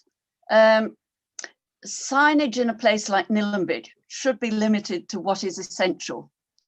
EJAG objected to a remarkably similar policy in 2015. Our objections then still stand. In particular, one location is worth further reconsideration. This is the main road in Eltham between Fitzsimmons Lane and the bridge over the Diamond Creek. In 2015, we said a multi-panel sign will be competing for attention at the busy location, which already has a number of information signs within a few meters before the bridge over the Diamond Creek. Now, this stretch of main road, less than 700 meters, will have 5 signs covered by this policy, plus the advertising at the service station and the advertising at the restaurant, plus the existing, and I've been walking around too, 35 existing road and wayfinding signs, plus the bus stop sign and the CFA warning sign. A certain level of literacy is needed along this stretch already without extra signs. And with the proposed state government roadworks, more road signs will also be needed. This draft implies that there will be less visual clutter in Nillumbik. However, in reality, the proposed number of sign sites, with many of those being multi-sign locations, will mean the actual number of signs will increase. A main concern of the group is in limiting the visual impact of advertising in the community, whilst recognising the importance of community events in promoting a sense of cohesion and community at the various towns of Nillumbik. But the wording of this document is geared strongly to facilitating commercial activity rather than assessing the probable impact on the community and aesthetics of the Eltham and Nillumbik urban landscape. Unfortunately, because of controlling unauthorised signs, an unintended consequence might be difficulty for smaller groups to advertise smaller events, such as the Eltham Rural Group's annual fundraiser, without which they couldn't be a source of small grants for worthy causes. Council officers may also be placed in the invidious position of having to decide on which groups are able to advertise if multiple groups want to advertise events held at the same time. Nillumbik is an active community and conflict may occur. We are extremely concerned about the approval given earlier this year for the banners to be used in Main Road before this overarching policy was approved by council. We still wonder why this approval process for the banners were done in this back to front way, and that in granting the approval, the decision went against numerous council planning documents and statements. EJAG has for many years viewed the detrimental effect within our community and agrees that some controls are needed, but not those that actually increase the signage that was rejected as unreasonable in 2016. Thank you very much, Sue. Have you got much more because you're over time? No, that's it. Right. Councillors, questions for Sue from anyone? Can we go big screen, please? Any questions for Sue? If not, thank you very much, Sue, for your submission. Thank you for this unique opportunity. You're welcome. We now go on to our final submitter for the advertising signage policy submissions, Ivan Della Costa, on behalf of the Eltham Redbacks Football Club, and this is going to be read via the CEO. Thank you, Carl. Thank you, Mayor Egan and councillors. The submission reads, my name is Ivan Dalla Costa and I'm the president of Eltham Redbacks Football Club, the biggest football, in brackets, soccer club in the northeast of Melbourne, with over 900 players and one of the largest community sporting groups in Nillumbik. We currently use the following council facilities: Eltham North Reserve synthetic pitch and top oval situated at the corner of Wattletree Road and Cedar Avenue, Eltham North. We also use the Eltham North Adventure Playground.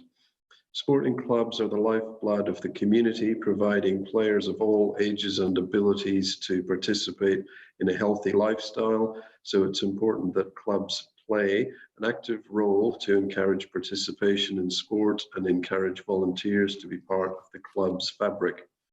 One of the most effective ways to promote participation is via traditional community boards. Over the past 3 years, it has become increasingly frustrating booking community boards via council, as many of the areas set aside for community boards are booked out 12 months in advance, thus locking out sporting clubs to advertise during the times that are critical to maximise exposure. So I propose to the committee, I propose the committee to consider the following. 1, community sporting clubs are able to erect community boards anytime during the year where they are seeking membership, registration, or participation. This may result in multiple boards in assigned areas. 2, no restriction is placed on sporting clubs to erect community boards at the facility they are using. The community board should comply with council requirements, but must have visibility to passing traffic. Thank you for considering my submission, and hopefully the above points are integrated in the new policy. That is Ivan's submission. Thank you, Carl. We now go back to the report. Could I have a mover for the report, please? I'm moving the recommendation in accordance with the agenda. And can I have a seconder, please? Councillor Rankin. Thank you. Councillor Clark, over to you. Councillors, again, we've heard a range of submissions tonight, which we will listen to and then deal with as part of the recommendations going forward. Just let me pick up a couple of points. Firstly, just on these banner poles where a noisy minority are jumping up and down about. This process started 2 years ago. It's an unfortunate outcome that it takes 2 years to put up 5 flagpoles, the purpose of which was to be able to recognise the extreme costs of some fairly dilapidated and fairly tired signage, which did get changed generally at Christmas each year in the middle of Main Road, and didn't add to the area. And so after 2 years, finally these 5 flagpoles have gone up to take some banner signage, which overall is a reduction in signage on Main Road. It's coincidental that we're now bringing forward this community advertising policy at the same time. So some sort of conspiracy theories which people want to run are absolute nonsense. I'd have to say at the outset that my general view would be a minimalist view on signage in the public domain. I get annoyed when I drive past and see the state government want to advertise every state road project that's coming, and the sign sits up there for 12 months and they don't build anything at all until all we see is a sign for 12 months. But they seem to be able to, given they own the road, they do what they wish in that regard, but no one seems to complain. This broadly is an attempt to control and manage community signage trying to advertise events. And it strikes to seek a balance.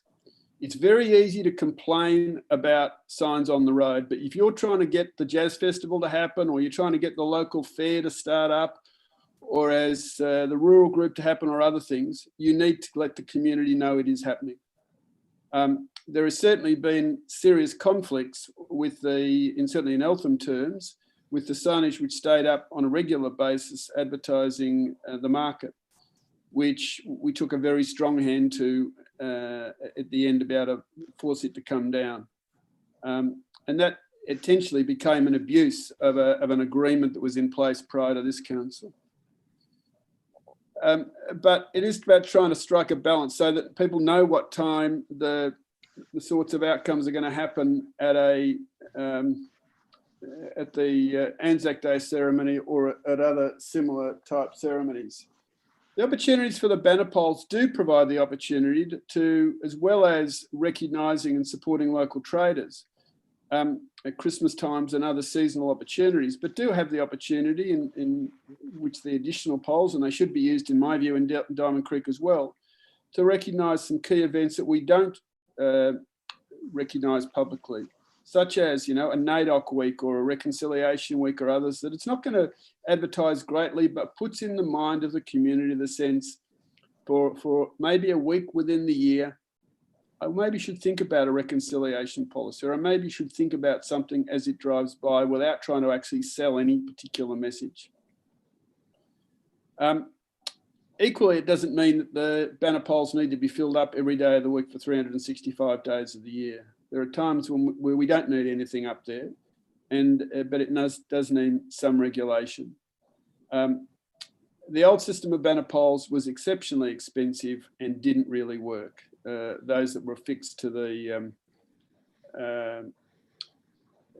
lampposts. My personal preference, which I spent many days arguing with officers and with Vic Roads, would have been to have put a reduced number of banners on the centre median poles to replace the others, where we could take them up and down very simply. It would have been a simple process. But no, Vic Roads' outcome was to be able to need to have put additional flag poles up rather than just to fix a simple outcome next to the current pole or onto the current pole, and indeed then have a further requirement for a bollard, which is more stupid than you can think of. Is absolutely dumb policy, but required by Vic Roads to be able to achieve that outcome. Not something that we wanted to do. Can I just say that we'll consider these matters further, but you need to strike a balance. The greater concern in my mind is going to be, and we should have a look, and I think Mr. Della Costa's issues are a real one, how you deal with the sporting clubs. The greatest concern in the sort of sign overload are at our sporting grounds, which are just covered in them, and how we manage that process. And I note the local members take out more signs and put them around those. So, you know, it takes everybody to try not to put things up. But Councillor Clark. I commend what we're going to do and have a further look at it, and we've got to get this right. Thank you. Councillor Rankin. Thank you, Mayor. Further to Councillor Clark's comments there, I'd just like to talk a bit more particularly in regards to Ivan Della Costa's submission. Over the journey, it's always awkward for the sporting clubs to be able to try and get the signs up, to be able to try and increase their registrations, but also for their family fun days and to bring the community together as well.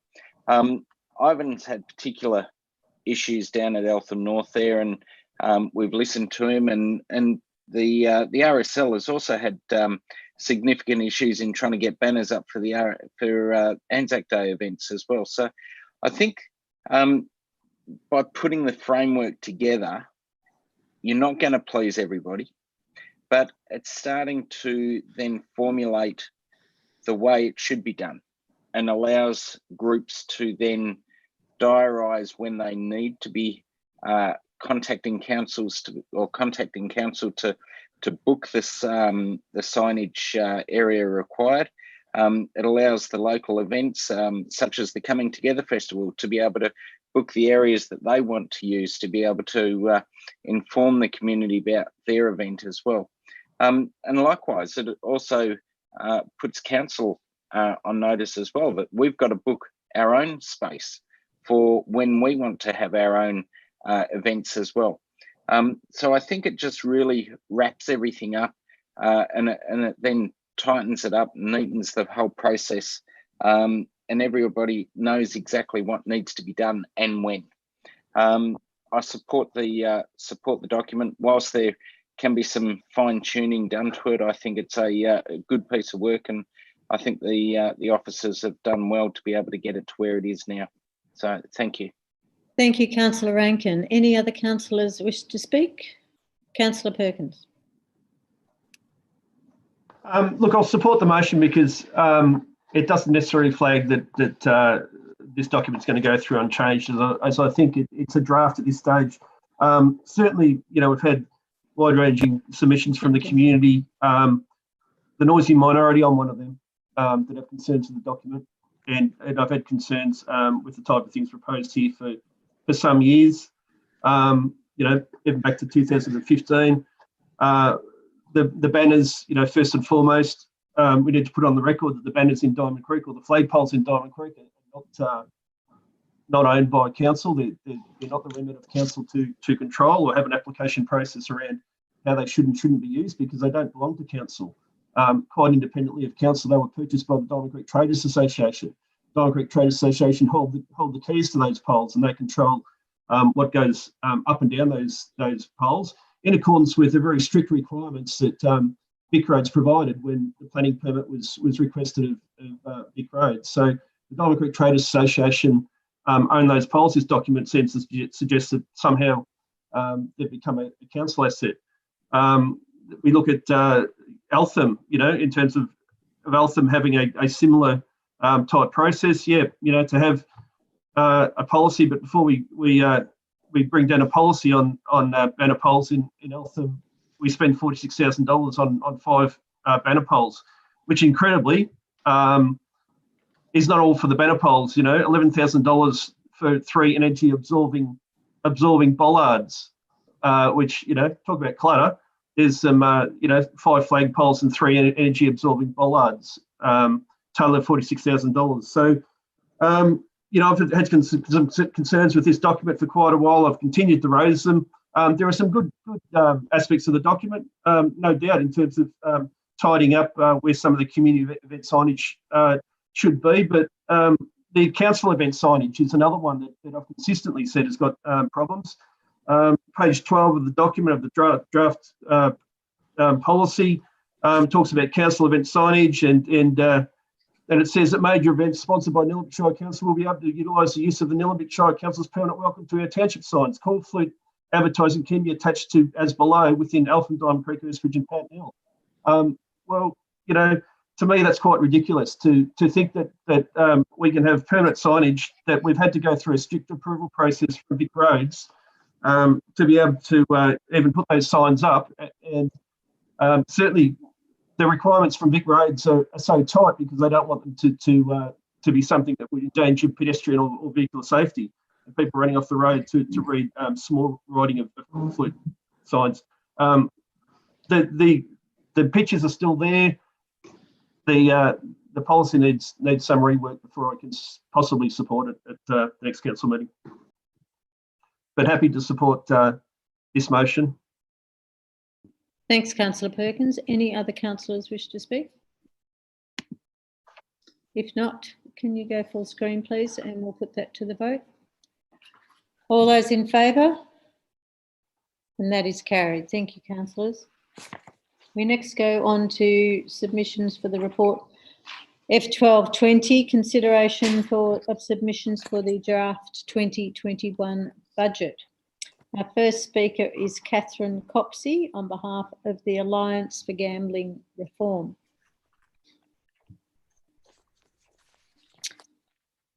Won't be a moment.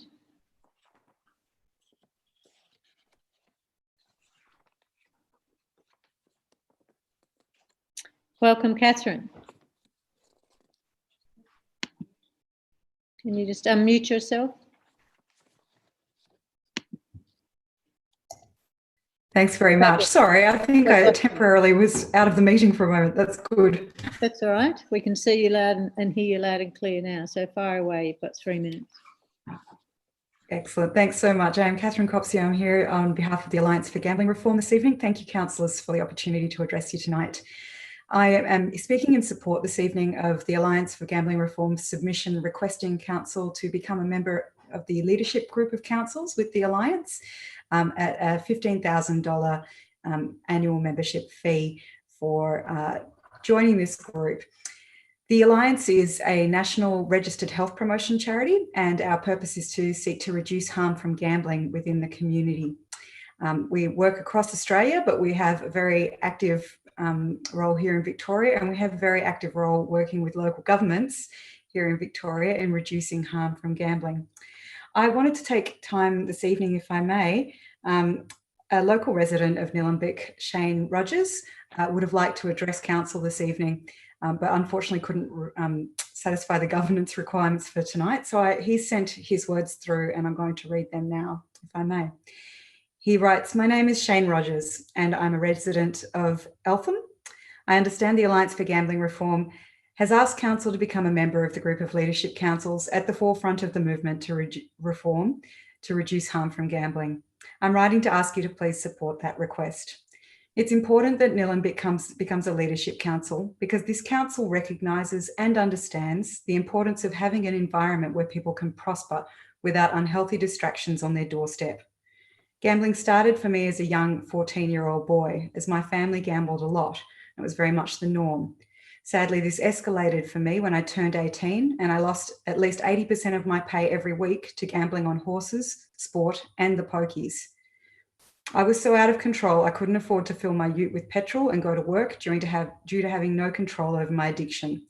This was particularly hard as an apprentice plumber. It was a time of my life that was really embarrassing and really quite sad. I remember people having really hurtful nicknames for me as I would be forever borrowing money from them. I managed to stop gambling 9 years ago as the thought of losing my recent girlfriend was too much to bear. She's now my wife.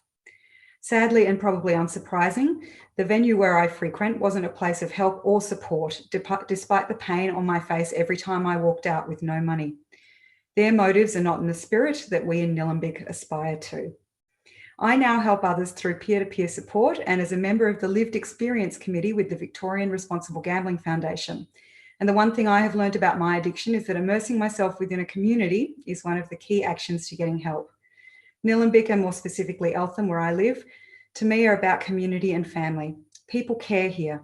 Look at the way we treated the Syrian refugees. We did this with care and respect, not because we had to, because that's who we are. People like us do things like this. The Shire may have only 2 venues that feed on the vulnerable, but once again, this Shire can stand tall and show others that we're different here and we do care. Support the Alliance and stand up for what's right. Thank you. Thank you very much, Catherine. Councillors, any questions for Catherine? If not, thank you very much for your submission. Oh, sorry, Councillor Brooker. Yeah, thanks, Catherine. Just a question. Is your group abolitionists in the sense? Is your ultimate goal for the removal of poker machines completely? Or is it more about, I guess, regulating them? Thank you, Councillor, Thank you for the question. That's commonly something that's said about the Alliance, but it's said by our opponents and it's not true. Actually, what the Alliance advocates for is reform that's evidence-based and it is informed by public health principles. So essentially, we want to, similar to any other public health problem that you might be seeking to address as council, such as tobacco or alcohol use, the safest way to actually address this in an evidence-based way is to reduce the harmful impacts of those products. So for example, with poker machines, we advocate for reduction in opening hours because nothing good is happening at a pokies venue at 4 in the morning for people who are there, or reduction of removal of the harmful machine features that are permitted in Australia and actually make the machines so seductive and powerful that people can get lost in playing them.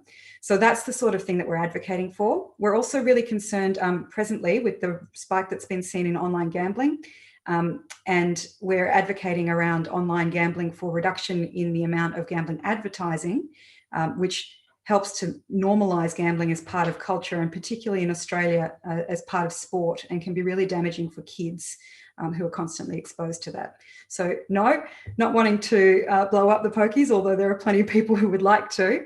We want to see evidence-based reforms, and we assist councils in particular to advocate in a coordinated way so that we can see some action on this from state and federal governments. Thanks again very much, Catherine. Councillor Rankin. Thank you, Mayor. Catherine, thank you for your submission. First question, was it Shane that you were speaking on behalf of? Shane, yes. And you mentioned that due to some government policy that Shane couldn't speak. Can you elaborate on that a little bit more, please? No, it was the governance requirements for this meeting. So I understand that in order to present at this meeting this evening, you needed to have made a written submission during the consultation period. Shane had not done that. And so despite wanting to send in his comments tonight, he couldn't, but I undertook to read them out for him. Whereas Alliance for Gambling Reform had put a submission in already. Correct. Our submission for a partnership with council. That's right. Okay. All right. And you're submitting, correct me if I'm wrong, for Nillumbik to become part of your group. Is that correct? Yes. The group of so that is your leadership submission councils. for us to include a $15,000 membership into our budget to support your organisation. That is absolutely correct. Thank you. Thank you. I just wanted to be clear. Thank you. Absolutely. Thank you, Mayor. And in considering that amount, councillors, I'm not sure if you're aware, the annual losses to pokies alone in Nillumbik are nearly $10 million. And when you average that out, it's $26,000 per day on pokies alone. So it gives you some context of the problem that's being faced. Councillor Perkins. Catherine, are you aware of how many pokie machines there are in Nillumbik? I actually can have a look right now because I've got the VRGF on my screen. So yes, you've got 90 machines currently. And importantly, that's 19% of your current cap. So there is actually quite a bit of scope. You haven't had any recent applications, but there is quite a bit of scope that further machines could be possible. Catherine, do you have a breakdown on where those 90 are? I know they're at Eltham and Diamond Creek pubs, but have you got a breakdown on how many are at each? No, I don't in front of me, sorry. Okay. But yeah, you have 2 venues with 90 machines across them. It's just the 2 hotels, Peter, the Diamond Creek Hotel and the Eltham Hotel, that's it. Well, that's what I said. Any other questions for Catherine? Councillor Ashton.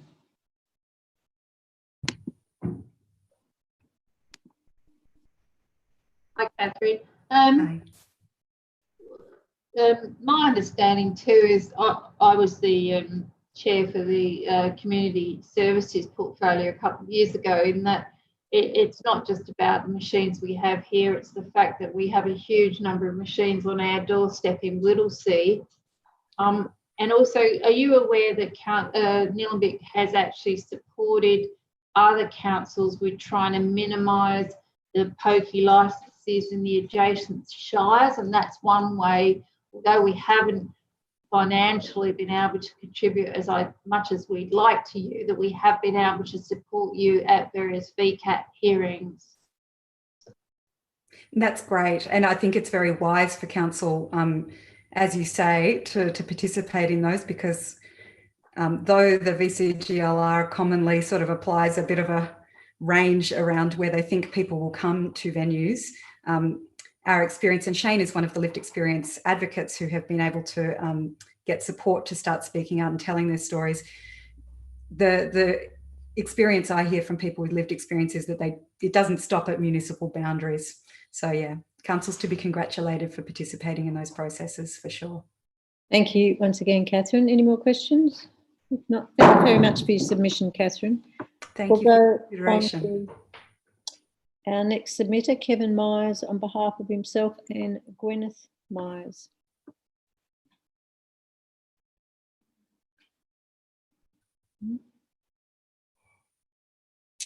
Won't be a moment.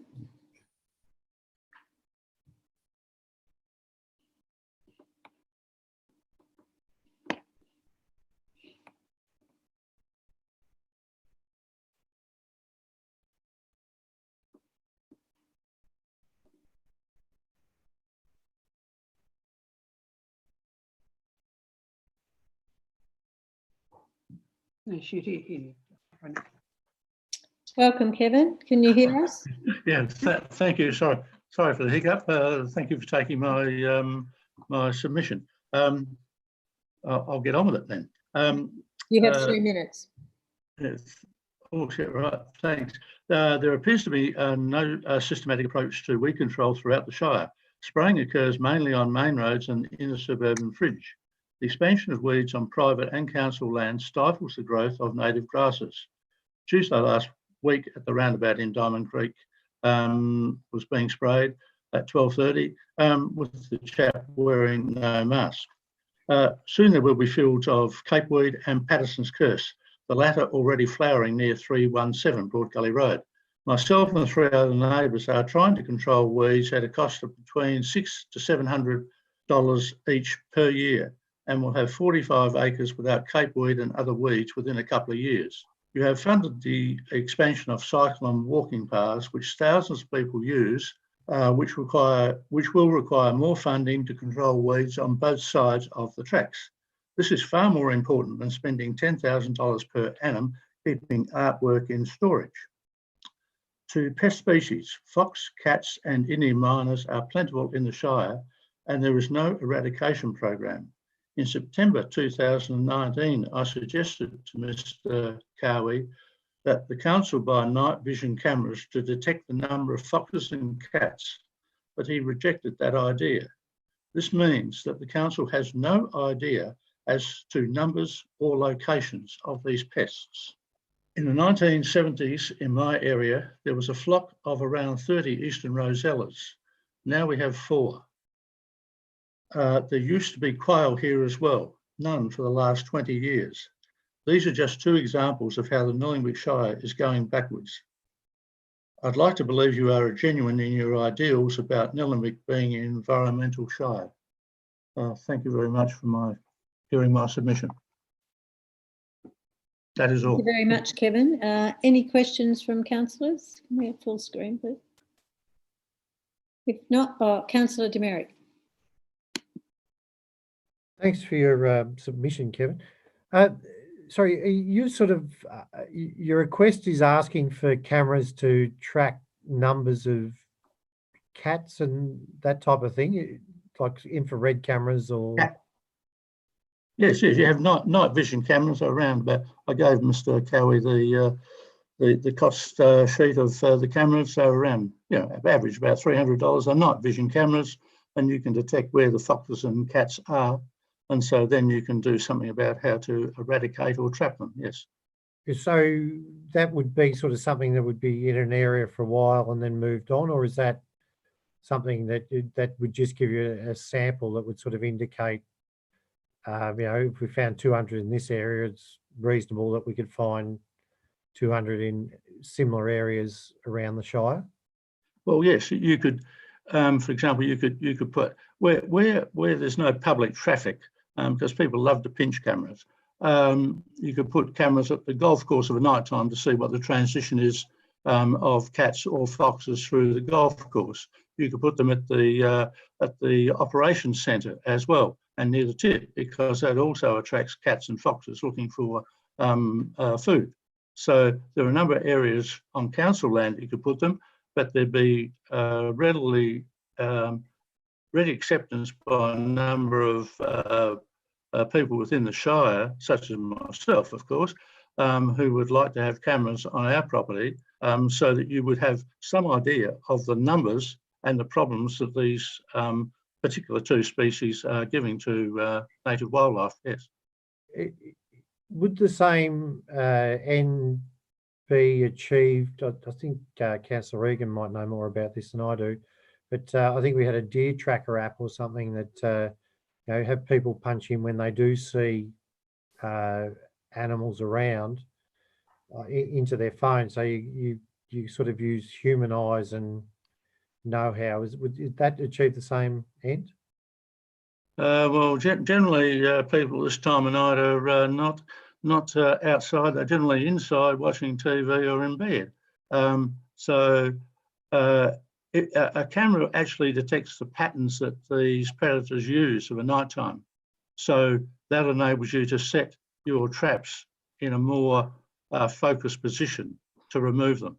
Yep, thank you. Thank you, Councillor Jemerick. Councillor Perkins. G'day, Kev. How you going? And yeah, good to see you. And so to go to Gwen for me. You're keeping me up. Yeah. Have you heard of the Working for Victoria program? Have they? Have you heard of the Working for Victoria program? No. There's a program put out by the state government that we've applied for some staff to do some of the work that you've indicated. Some of that weed removal. We've actually put in a grant for a total of 22 staff to do a lot of that weed work. So hopefully, if we're successful there, we've actually applied for 130 effective full-time staff across the organisation. They're people that we've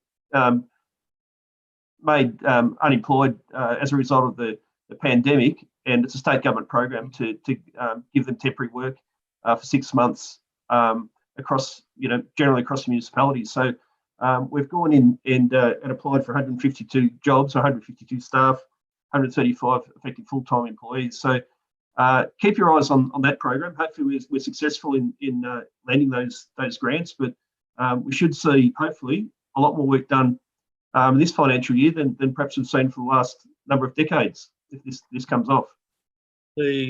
At present, I'm not allowed to receive a cat trap from the council because of COVID-19. So even though there's been several out here, I tried to catch one for a couple of weeks with the council cat trap, but it was too elusive. And they've been withdrawn till the COVID-19 episode is over, whatever time that will be. So there's no trapping going on at the moment. And there are several out, which is not good. Okay. Right. Any other questions from any other councillors? If not, thank you very much, Kevin, for your submission. Thank you. We'll move on to our next submission from Zach Lombardo.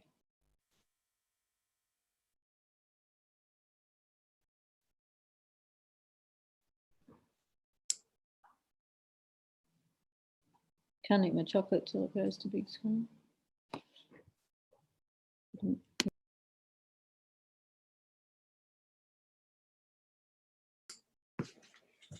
Hello, councillors. Have you got me now? Welcome, Zach. We can hear you loud and clear. You've got 3 minutes on the clock, so fire away. Well, thank you and good evening. Thanks for the opportunity to speak to my submission. And councillors will see that my area of concern is the proposal of the council's draft budget to increase revenues raised through rates and fees in particular by approximately $2.2 million in the draft budget. I believe that this rate rise should be urgently reconsidered by council. I think that rates should be frozen in the next council budget owing to the impacts of COVID-19. And that freeze would mean that $2.2 million in cash flow would be available to local residents of businesses. And so many local residents are out of work or they're on reduced hours, they're feeling cost of living pressures, and so many local businesses are struggling. I mean, I'm very familiar with our town centres, especially the Eltham Town Centre, which I live very close to.